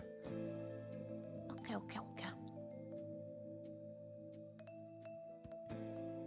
Town square? Did we go over here already? Surrounded by protective trees, the square held a special place in Lumi's heart. It was bathed in warm sunlight with beautiful historic buildings displaying intricate baroque details. Their facades, adorned with fancy windows and delicate decorations, reflected the town's rich legacy.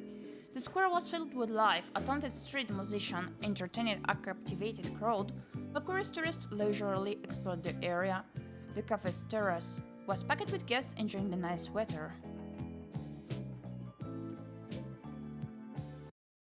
Slum alleys. Within the heart of the slum alleys, tales of war and age were etched into every stone. Despite the dilapidated state of the buildings, they saw densely packed makeshift balconies jutted out, burdened with boxes, laundry, and the remnants of the past. The air was thick with stories of hardships and survival. Four figures caught Lumi's attention. All gazed at him. Standing tall and imposing, a figure of boar leaned on a door, his arms crossed in a display of dominance.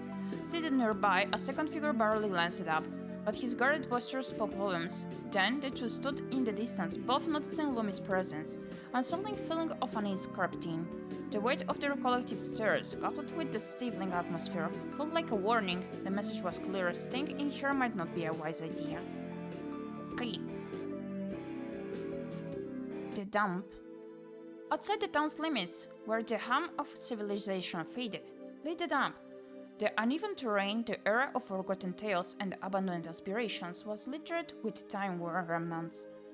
Tattered wooden planks, rusted metal, broken glass, and fragments of household memories sprawled in unkept piles. Wait! I can interact. Were there more piles all around the scenes before? The sky stretched vast and blue, untouched by the west below, yet suddenly bearing witness to the toll of progress. Amidst the decay, Lumi noticed an untouched glass jar. Isn't it out of place? Too clean, too innocent for its surroundings, his eyes sparkled, recognizing the chance to give the item a second life. Lumi picked up the jar, wondering what he could use it for. Okay. The jar. I want to check if there was something I did miss.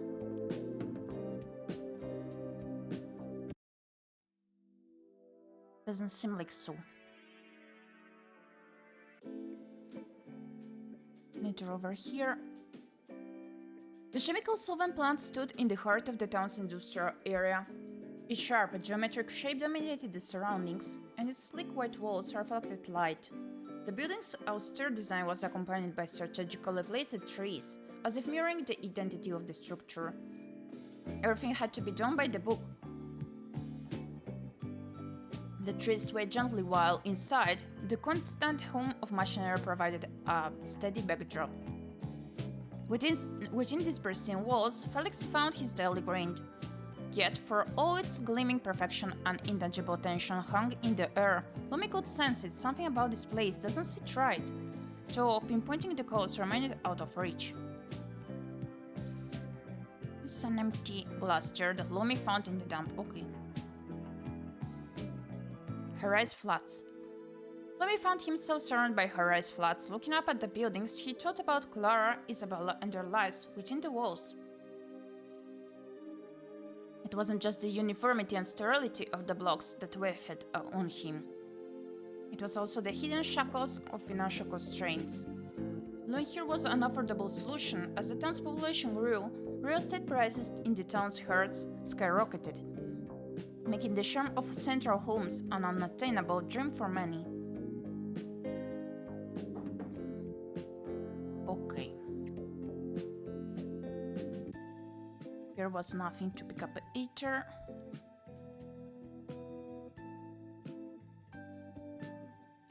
Horizon Hills? From Horizon Hills, one could see the entire town with all its nooks and crannies. The beauty of the sight was enhanced by the vibrant blue sky, with its fluffy clouds that stretched endlessly above, creating a picturesque scene that was truly breathtaking. Oh, I can click here. This stunning view inspired many paintings, poems, and even symphonies, yet Horizon Hills offered more than just artistic inspiration. It was also a peaceful sanctuary for those seeking solace from the chaos of everyday life. Under the tree, charming green fireflies gracefully flickered, seemingly inviting Lumi to join in their magical dance. Lumi felt the urge to capture some of the fireflies to delicately hold their glow. I wish I had something to hold them with. Lumi murmured. The idea of owning a fragment of this beauty became his new intent. Let's go! The jar. Catch fireflies with the jar. Lumi, scared to observe the spectacle, had his breath. He stepped closer with the jar in his paws. The fireflies continued their dance, oblivious to Lumi's intent. Suddenly, he swept a few of them into their new home. He put the jar full of fireflies back into his bag. They didn't seem to mind. Okay. Let's go explore more places then. Civic District. No, we did go here already. Okay.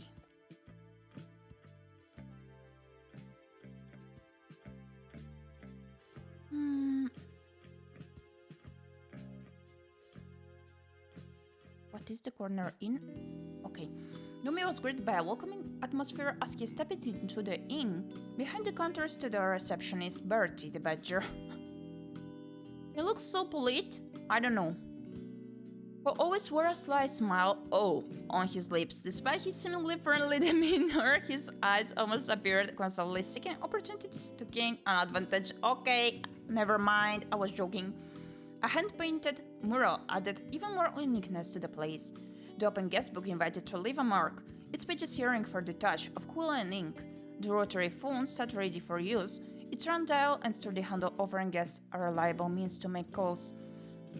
As Lumi looked around, he felt at ease, knowing that his room was waiting for him at any moment. Lumi placed his paw on the sleek, shiny black phone on the reception desk. He watched the disc return to its original position one final time. A dial tone resonated in his ear.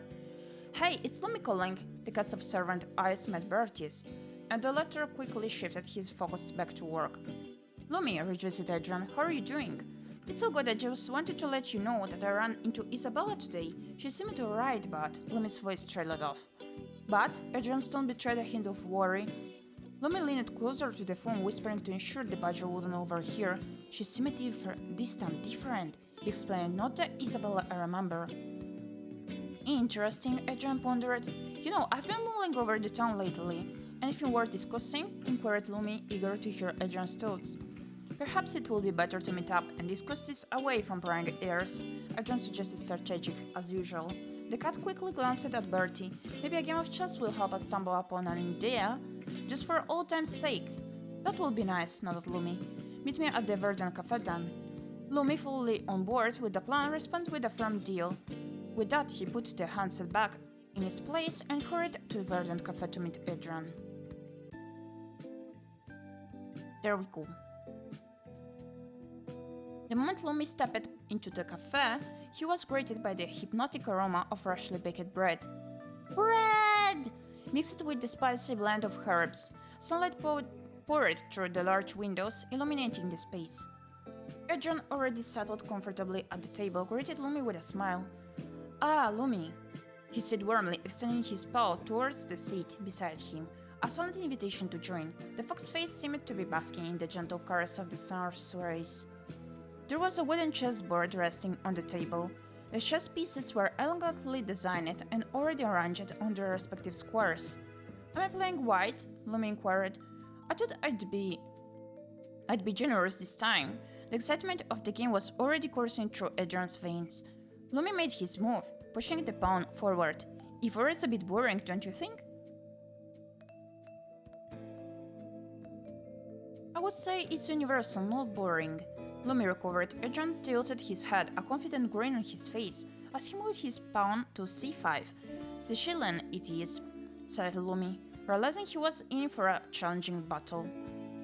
Adrian chuckled, his eyes gleamed with anticipation. The chess pieces danced across the board, some making strategic exchanges, others lost without a trade. As the intensity of the game grew, the fox spoke. "Lately I've been wondering about the parallels between chess and our lives. Chess is a game of strategy," Lumi pondered. "Just like in life, we have to carefully plan our moves and anticipate the consequences of our actions." Adrian nodded in agreement, adding, "And just like in chess, the choices we make in life can lead to either victories or setbacks." Lumi's face scrunched up, realizing his mistake soon after he made his move. "The town itself seems to be playing a mysterious game," Adrian mused. "The rook successfully captured." Lumi's attention shifted from the game to Adrian's statement. "What do you mean?" he asked, his gaze fixed on Adrian, who was inwardly studying the position. "It's as if the town..." As if the town is a board and we're mere pawns, he explained. Lumi furrowed his brow, intrigued by Adrian's words. And do you think there are hidden traits that we have yet to uncover? Adrian leaned back. I believe so, he replied. Something is lurking beneath the surface. A move waiting to be played. But life is not a structured game. The opponent can make moves without adhering to a specific order, and before you know it, all your pieces are gone. That's true, sighed Adrian, his gaze now fixed on Lumi. I guess life's more akin to a complex machinery. Adrian elaborated, not in the literal sense of gears and levers, but rather in an intricate engineering phenomenon. Lumi felt a connection flickering in his mind. A machinery that reminds me of... Your father's work? Adrian interjected. He was a true master of his craft. The chess pieces remained frozen, witnessing the talk. Yes, Lumi's eyes narrowed his lap. I can't help but wonder if it holds the significance I believe it does. Sometimes the key to the future hides in the inventions of the past. To move forward, one must dare to look back. This is brilliant. Lumi looked at his friend ᴄᴏ. Meanwhile, Adrian's attention shifted to the chessboard, a subtle grin forming on his lips. And he drawled out, stretching the word playfully. Checkmate. Lumi glanced at the chess pieces before him, realizing his king was trapped. Something's never changed, he smiled, extending his paw. Adrian reciprocated the gesture, graciously accepting the victory. Indeed. Lumi couldn't help but notice a slight change in Adrian's expression as his gaze shifted towards the clock in the square. Time to head out? Lumi inquired. Adrian nodded, a gentle smile playing on his lips. Yes, duty calls, my friend. As they stood to leave, the feeling of a pleasant reunion took hold of them. Both were grateful for the meeting. Until next time, Lumi. The next time. Take care, Adrian. Lumi bid farewell, his words filled with warmth. I really like actually how there is like an overlay to this game, like the graphics. It does feel way more like a book that we get to explore through the images here than a game, I would say. It's quite cool, very interesting. As Lumi exited the verdant cafe, he found himself at the main town square, surrounded by protected trees. The square held a special place in Lumi's heart. It was bathed in warm sunlight, with beautiful historic buildings displaying intricate Baroque details. Their facades, adorned with fancy windows and delicate decorations, reflected the town's rich legacy. The square was filled with life. A talented street musician entertained a captivated crowd, while curious tourists leisurely explored the area. The cafe's terrace was packed with guests enjoying the nice weather.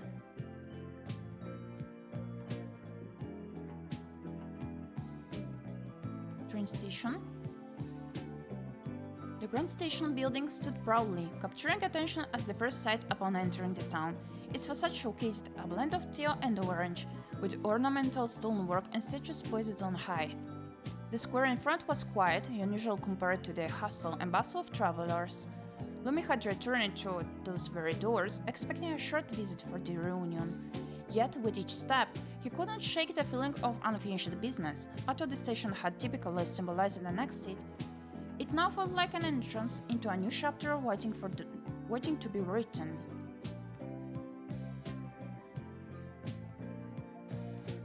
Their residences. This upscale neighborhood was filled with stunning buildings showcasing architectural elegance. Each house was adorned with detailed stone carvings, large balconies overflowing with plants, and grand arched wooden doors. Somewhere on the street lived Felix and Adrian. Amidst this beautiful setting, Lumi's past lingered. After his father's untimely passing and mounting debts, the family residence had to be sold. Here, he felt the weight of the past more intensely than anywhere else.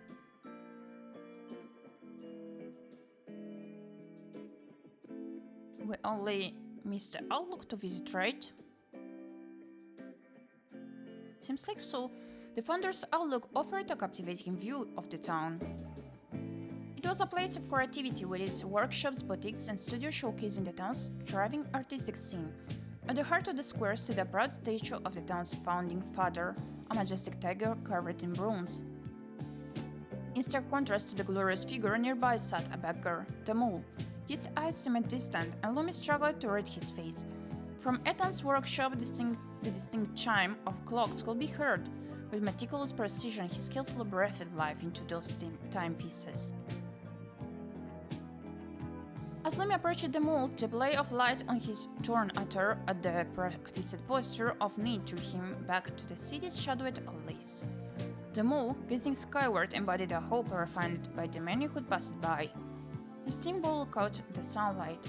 A dull beginning in the day's golden embrace. Kind soul, the mole's voice rose. Past reaching but eyes averted in a war-hissed plea. Would you spare a coin for the less fortunate? In his 7 years as an investigator in Big City, Lumi had learned the word of those who seemed to have little. They were the ones who watched, who knew the secrets that the streets whispered. Without a word, Lumi reached into his coat, the shiny coin glittering brightly before it disappeared into the mole's grateful grasp. The mole clasped the coin. He sang a soft murmur while Lumi walked on, aware that in the currency of the streets he had perhaps gained more than he had given. Hi Rin! Hi! How are you doing? Really nice illustrations, yeah, I do agree! The founder's outlook offered a captivating view of the— wait.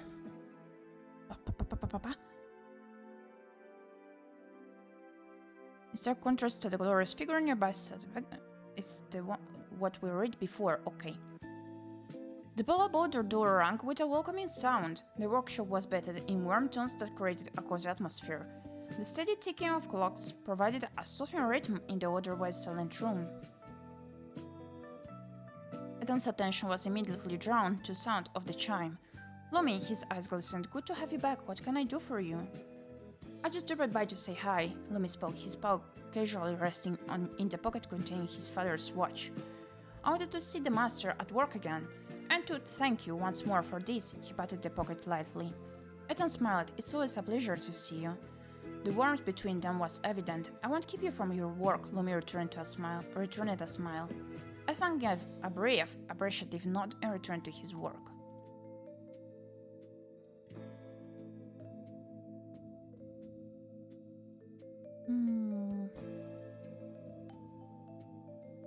Wait, was it here that we could do something more? Lumi eyed the guestbook, sensing Bertie's discreet but firm caution against it. He understood some things at the corner inn were meant for private eyes only. Deciding not to overstep, Lumi stored the thought for later. There will be a chance to explore its secrets when Bertie wasn't around. Lumi approached the counter where Bertie, the receptionist, held court.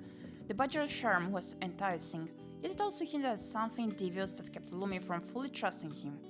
Ah, look at that, Bertie boomed. The prodigal detective returns, his voice carried a playful bravado. The first few days in the town can be so tiring, can't they? His smile widened just enough to reveal his golden tooth glistening under warm lights. Hopefully the spirits won't keep you up. The last I heard, they're all up in the attic, probably planning their next haunt. Anticipating such a playful jest from Bertie, Lumi responded with a warm smile, acknowledging the truth in his words. Tiring, that's for sure. I believe I have something that might cheer you up. Lumi leaned in, intrigued. After all, Bertie was a raconteur, master of rumors whose tales were as fascinating as they were numerous. You wouldn't believe what happened at Clara's pub last night, Bertie continued, ensured that he had Lumi's undivided attention. Apparently the wine wasn't the only thing uncorked, if you catch my drift. Rumor has it that the statues in the square are still blushing. He concluded, his eyes darting back and forth with an almost impish delight, inviting Lumi to join him in his amusement at the scandalous gossip. No way, Lumi responded, driven more by social obligation than genuine interest. Such trivial news never truly interested him. Seeking something deeper, he inquired, do you have anything more substantial? I see, thoughtfully nodded the badger, taking his time, choosing carefully among the plethora of news he could share. His eyes finally sparkled with a mischievous glint, his trademark. You know the new solvent factory, he began. Word is they're cooking the books more than their chemicals. If the authorities catch the wind, there will be a scandal that'll make any pub shenanigans seem like a child's play.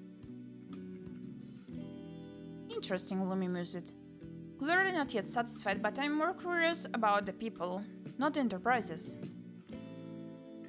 Hard to impress, aren't you? Bertie straightened up. ready for the challenge, and the smile on his lips suggested that he had something good in store. Oh, well, there's talk of young Isabella. Bertie, now more careful than ever, probed for... Welcome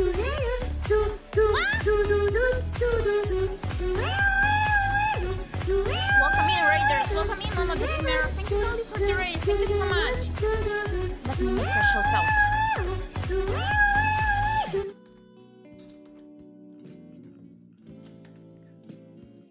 How are you doing, Mama? What did you play? What did you do at your stream? How are you doing? Welcome in! Oh, you are streaming some art? Were you working on some commissions or art of your choice, if I may ask? Do you have anything to share with us? To those who do not know me, welcome in, I'm Gyepi, a Fox Goddess VTuber who is currently in her bunny girl form with no bunny ears. And we're testing some demos today. I do mainly play story-rich games and casual games. I can change abruptly from psychological horror games to cute games with cute girls, and also cozy games. I do love them a lot. I can play 2D games only. I occasionally do play 2.5 games as well. I do run also a review blog, but it is currently on hiatus. Yeah, nice to meet you all. Welcome in. I was drawing a VTuber bunny. Oh, that's so sweet. I hope your stream went well. Also, Mama, please don't feel obligated to stay here. If you need the snacks, the rest, anything that you may need, please do take it. And yeah, thank you again for the raid. Thank you so much. We're testing now. We're trying out the White Cat Town mystery game demo. We're playing as Lumi, a detective Kato, who is trying to discover what is going on with the town. Since we did meet up with our schoolmates from the past, and we were all like discussing the fact that time sure does fly, blah blah blah, but one of the invited characters, not people because we are not human, as you may see, we do have a badger here, the bunny was missing. It is also a type of game where you get to choose your story. So before I began the actual story, I did pick which kind of relations I wanted to get with the characters, and the bunny that did not show up is like a crush from the past of ours. She did not show up, and there seems to be like something very suspicious about this town. We also, after the reunion with the others, ventured into a area of the town where was like some smoke, green smoke that we did not approach but observed. And then we woke up in our bed, so we're not sure if it actually did happen or not. The next day we went to explore the area of the town once again, and we met up with that bunny character that was missing, the one we had the crush upon, yeah? And she seemed to be like very depressed, I would say. She seemed to have something she didn't want to tell us. And that, combined together with the fact of that odd green smoke we did see, did concern us even more, trying to discover what is going on. So we approached some characters from the schoolmate group from the past, and they also seem to agree that something is going on with the town, something that is hidden, that we do not know.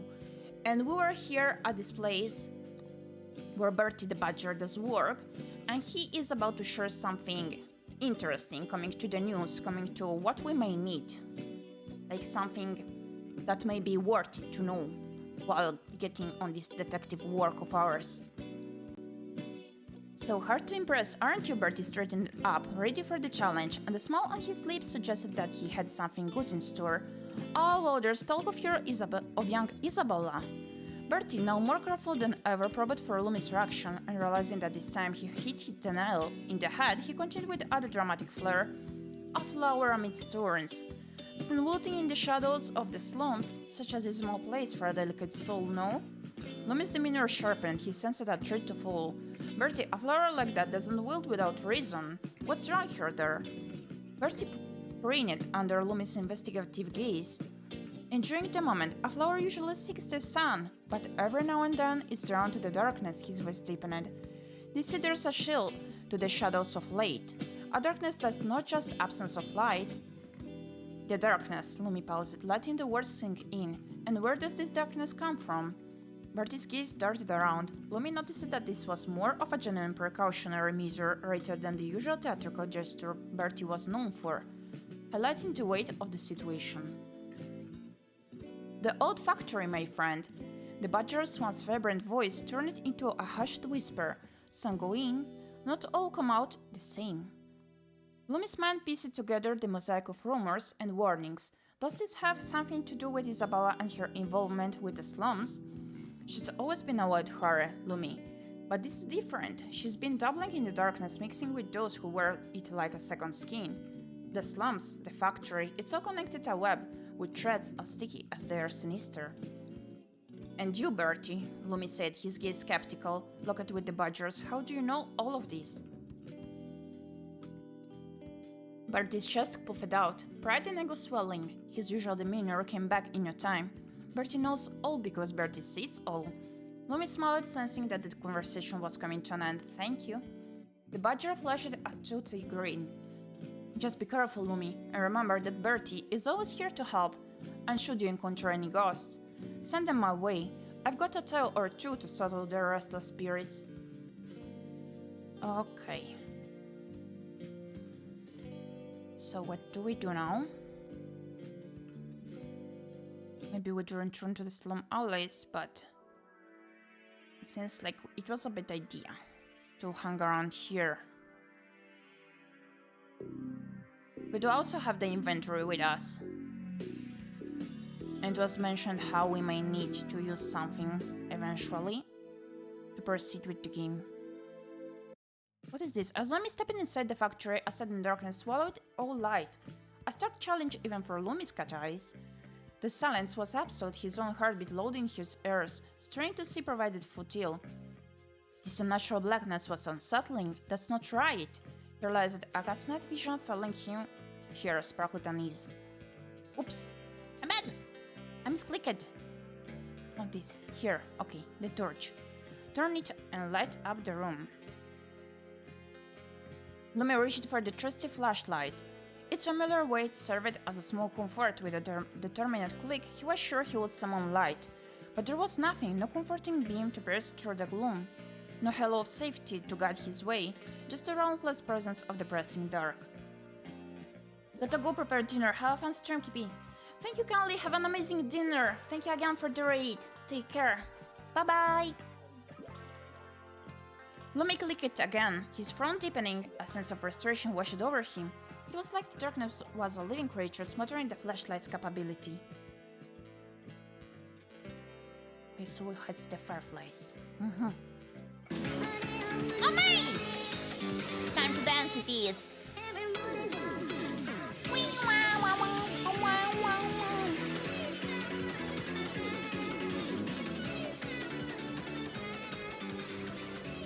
And Baba has been blessed. There we go. As Lumi's pulse brushed against the smooth surface of the jar, he finally saw a green glimmer of light. The fireflies' graceful dance now seemed filled with a sense of unease. In the silence, he could vividly hear the sound of their wings beating against his glass. Their dim glow allowed Lumi to see the rusty door ahead, its paint peeling like scabs from an old wound that had never fully healed. Determined to go further, Lumi drew strength from the glow of the fireflies. He pressed his pulse against the cold metal and with a heave pulled on the door. It groaned in protest. The sound echoed through the empty building, but Lumi persevered, undeterred by the challenge. With a few more pushes, the door swung open and revealed the path ahead. Lumi stepped through, leaving the unnatural darkness behind. As if a weight had lifted off his shoulders, the air was noticeably lighter, a stark contrast to the oppressive atmosphere that had reigned before. However, the newfound lightness brought no comfort, as it was tainted with the sense of dampness and dust, an olfactory reminder of the brutal settings. The space stretched out before Lumi and the industrial cathedral, abandoned and forgotten. To his surprise, the lights in this desolated place were on, casting a glow that illuminated the deep reddish-brown hues on the rusty metal. Lumi moved cautiously, the soft padding of his footsteps muffled by the vastness of the room. Out of the corner of his eye, he noticed something strange. Needles. Twitching with an unnatural life of their own, a cold shiver ran down Lumi's spine. His first instinct was to retreat. The gaze landed on the hulking, lifeless carcasses of machinery. They could provide a suitable cover, he thought. Without making a noise, he crouched low, his eyes never leaving the unnerving sight. As he watched, a sense of dread slowly crept over him. It was as if the needles were growing, morphing right before his eyes. Emerging from behind an old boiler, a solitary figure, the hedgehog, made its way into the open. As Lumi's gaze followed the stranger, he couldn't help but notice the stark resemblance between the creature's appearance and the rusty metal of the old factory. That's true.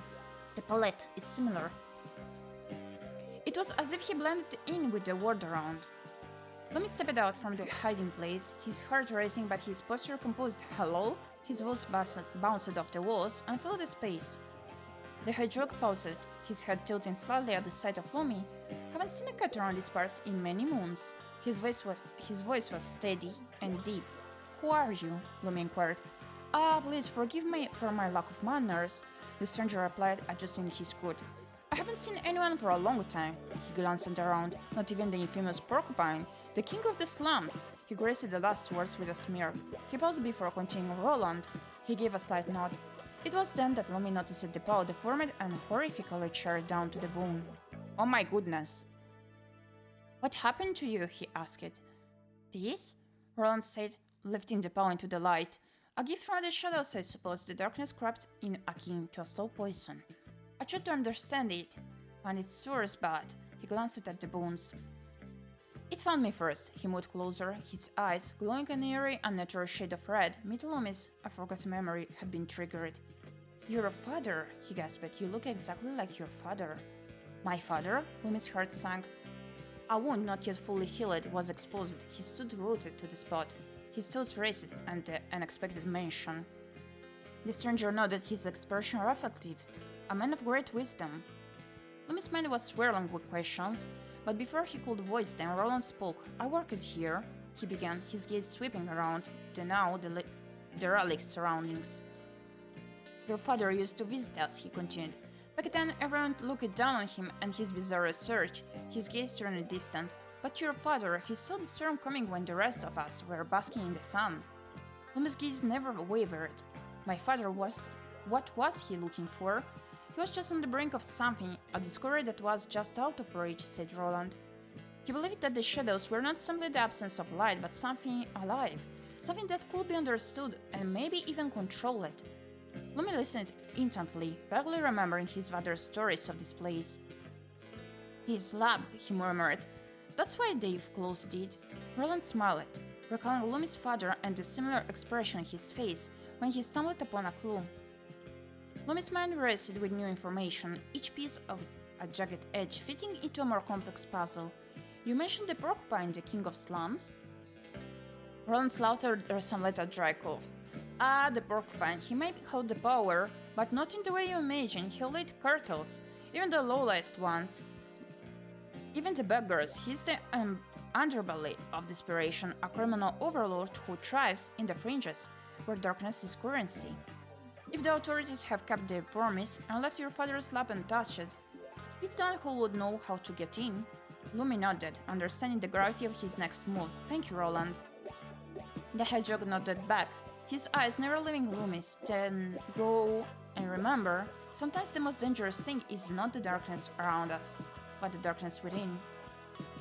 With that, Roland turned and shuffled back into the shadows from whence he came, leaving Lumi alone with his thoughts, the silence of the factory and the weight of what he had just discovered. Okay. What else can we do now?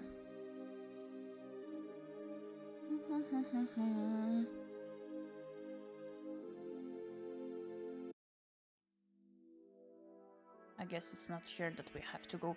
Maybe we could go back to the Badger's place and call a friend again. Lumi gave the phone a cursory look. No immediate calls to make, he thought, and turned it away. Back again, Lumi? Bertie's greeting was brief yet warm. I'll swallow a trust. Just the usual rounds, Lumi replied, accepting the nod as his cue to continue on. Bertie offered a parting quip. Keep an eye out for the unusual, will you?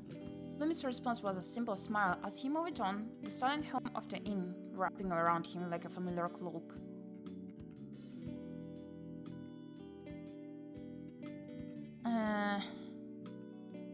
Okay, this is the same from before. We cannot reach those. Maybe I can enter the... Wait, I wanted to go to the pub. What was it called again? Ah, I keep mistaking. Yeah, old pub, okay. Same from before, nothing to do here. Maybe the dump? Doesn't seem like so.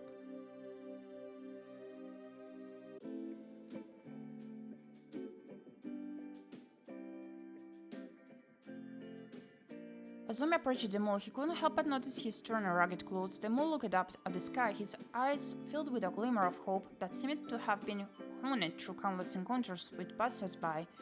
A small tin bowl sat before him, gleaming dully in the golden wash of sunlight.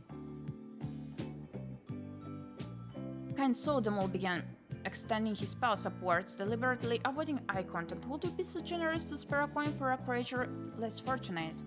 Lumi reached into his coat, retrieving a shiny coin, which he carefully put into the paws. God bless your beautiful soul, he murmured, clutching the coin like a sacred talisman. Lowering to the ground, Lumi positioned himself at eye level with the humble mole. I'm searching for someone, he whispered the porcupine. The monster's expression subtly shifted, a curtain falling over whatever emotion had briefly flickered there. I'm but a simple creature, sir, the mole replied with a tone of resignation. The affairs of those you ask for are just beyond me. Lumi's keen and observant eyes immediately noticed the slight pause, the carefully feigned nonchalance. He had encountered this countless times in his investigations. I was just hoping. The cat didn't give up. Perhaps the right motivation could help you remember what I'm looking for. The mole looked at the coin in the bowl, then back at Lumi. It was the first time their gazes met. Motivation, my friend, holds the key to many doors, he said cryptically. Fully understanding the underlying dynamics at play, Lumi presented a small stack of cash, a significant amount by any measure. Ah, the mole's eyes gleamed, a sharp intelligence breaking through the facade of ignorance. I may know something that you're looking for. The cat cautiously handed over the money. The mole skillfully concealed it beneath his cloak, as if it was a magic trick performed right before Lumi's eyes. The entrance of the swamps by nightfall, the mole muttered. A friend will await you there. Who should I look for? Lumi inquired. The mole smiled shyly. They'll know you. Lumi nodded, filled with determination, as he stood up to leave. With each step he took towards Ethan's workshop, the chiming of the clock became more and more distinct, as well as the overwhelming sense of responsibility. The mole's revelation had confirmed what Lumi had suspected all along, the intricate and tightly woven web of secrets in the town. The wondrous outlook offered a captivating... Okay, so it's the same from before.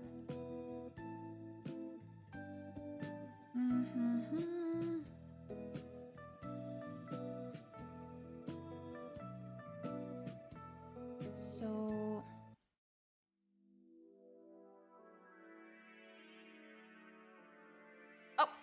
At first glance, the room might appear to be a chaotic mess, yet upon closer inspection, one could notice neatly arranged books and carefully placed relics that proudly occupied their designated spots. Porcupine comfortably settled in his lair. As self-proclaimed ruler of the underworld, his throne, a patchwork of proclaimed later, represented his resourcefulness and adaptability. His language was rough-edged. Peppered with the colloquialisms of the slums, his intellect a sharpened tool for survival rather than a product of formal education. Lumi, he growled, his voice as gritty as the streets he ruled. The cat flinched at the mention of his name, but quickly regaining his composure. You've got a scent for trouble, don't ya? Worrying about the girl, eh? Rabbits like her, they ain't worth my time. Rabbits like her, they ain't worth my time. I'm in the market for bigger things. He shifted the light glinting off his spines, each telling a story of a fight, a deal, a survival. Your old man's lab, that's where the prize is. There's something in there I fancy. A gadget, it distorts reality, making the real into the unreal. It looks like a green glowing radio with a big button on it. You won't miss it. Useful for someone like me. Suppose I get you that device. Lumi tilted his head slightly. What's there for me? The porcupine's laughter resembled more of a harsh bark. You'd get in squat without me, kitty cat. He burst into an even louder laugh before abruptly stopping. I've got the permits, got them good and ready. But they're no good for my boys. I need someone like you to pass through the door. You get that thing and bring it back to me, got it? Nomi was on the verge of speaking, but he stopped himself, realizing that it would be better to listen in the presence of someone like this. I've got theirs in high places they owe me, so think of it as a quid pro quo. Nomi's agreement was a silent, not porcupine's miracle. Mo will get you the pass. And remember, the city's got a long memory. Cross me and find out. Thank you for playing the demo version of our game. Please let us know what we can improve on our Discord channel. Skin was pretty interesting. Lots of art, portrait, that displayed the described surroundings so we could get the idea of how it looks. Pretty cool. And also mysteries behind the town. I'm having a bad feeling about handling them the device to the porcupine. Yeah. So, we're ending the stream here, cinnamon buns, since the fox is slightly tired, indeed. So, thank you kindly for stopping by during this stream, where I was trying out different demos. We still do have quite some demos to try out, worry not. But yeah, we're gonna end the stream here for now, so thank you kindly for stopping by.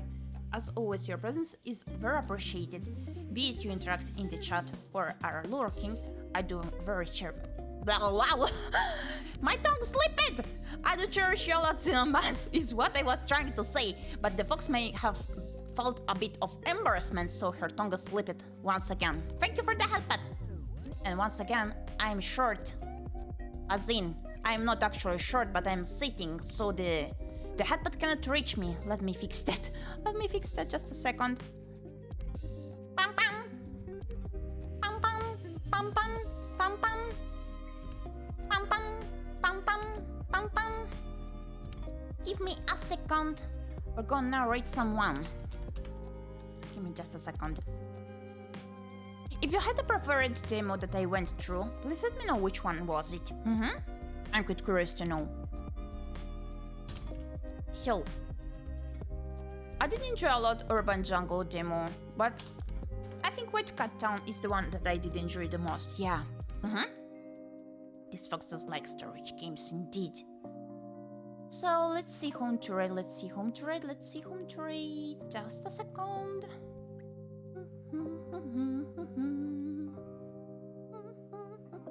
Yeah, White Cat Town seems rad. I'm glad you enjoy it, Polly. We're gonna read.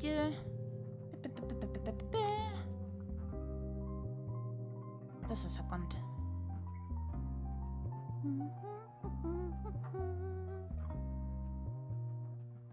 Let me see.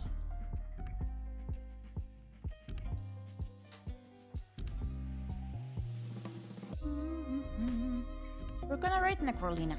Okay, let's go. So, cinnamon buns. To those that do not know just yet, I don't have any fixed schedule and I tend to announce beforehand on my social media, unlike I did today. In case I do stream, here are my social media in case you wanna check out, and here is my Discord server where you're always welcome to hop onto. And you can get the personalized rules for the pings coming to all of my content based on your preferences. This is the raid message to copy paste. This is the second version of the raid in case you're not subscribed, and we're going to raid ᴄᴏᴍᴜ. Yay!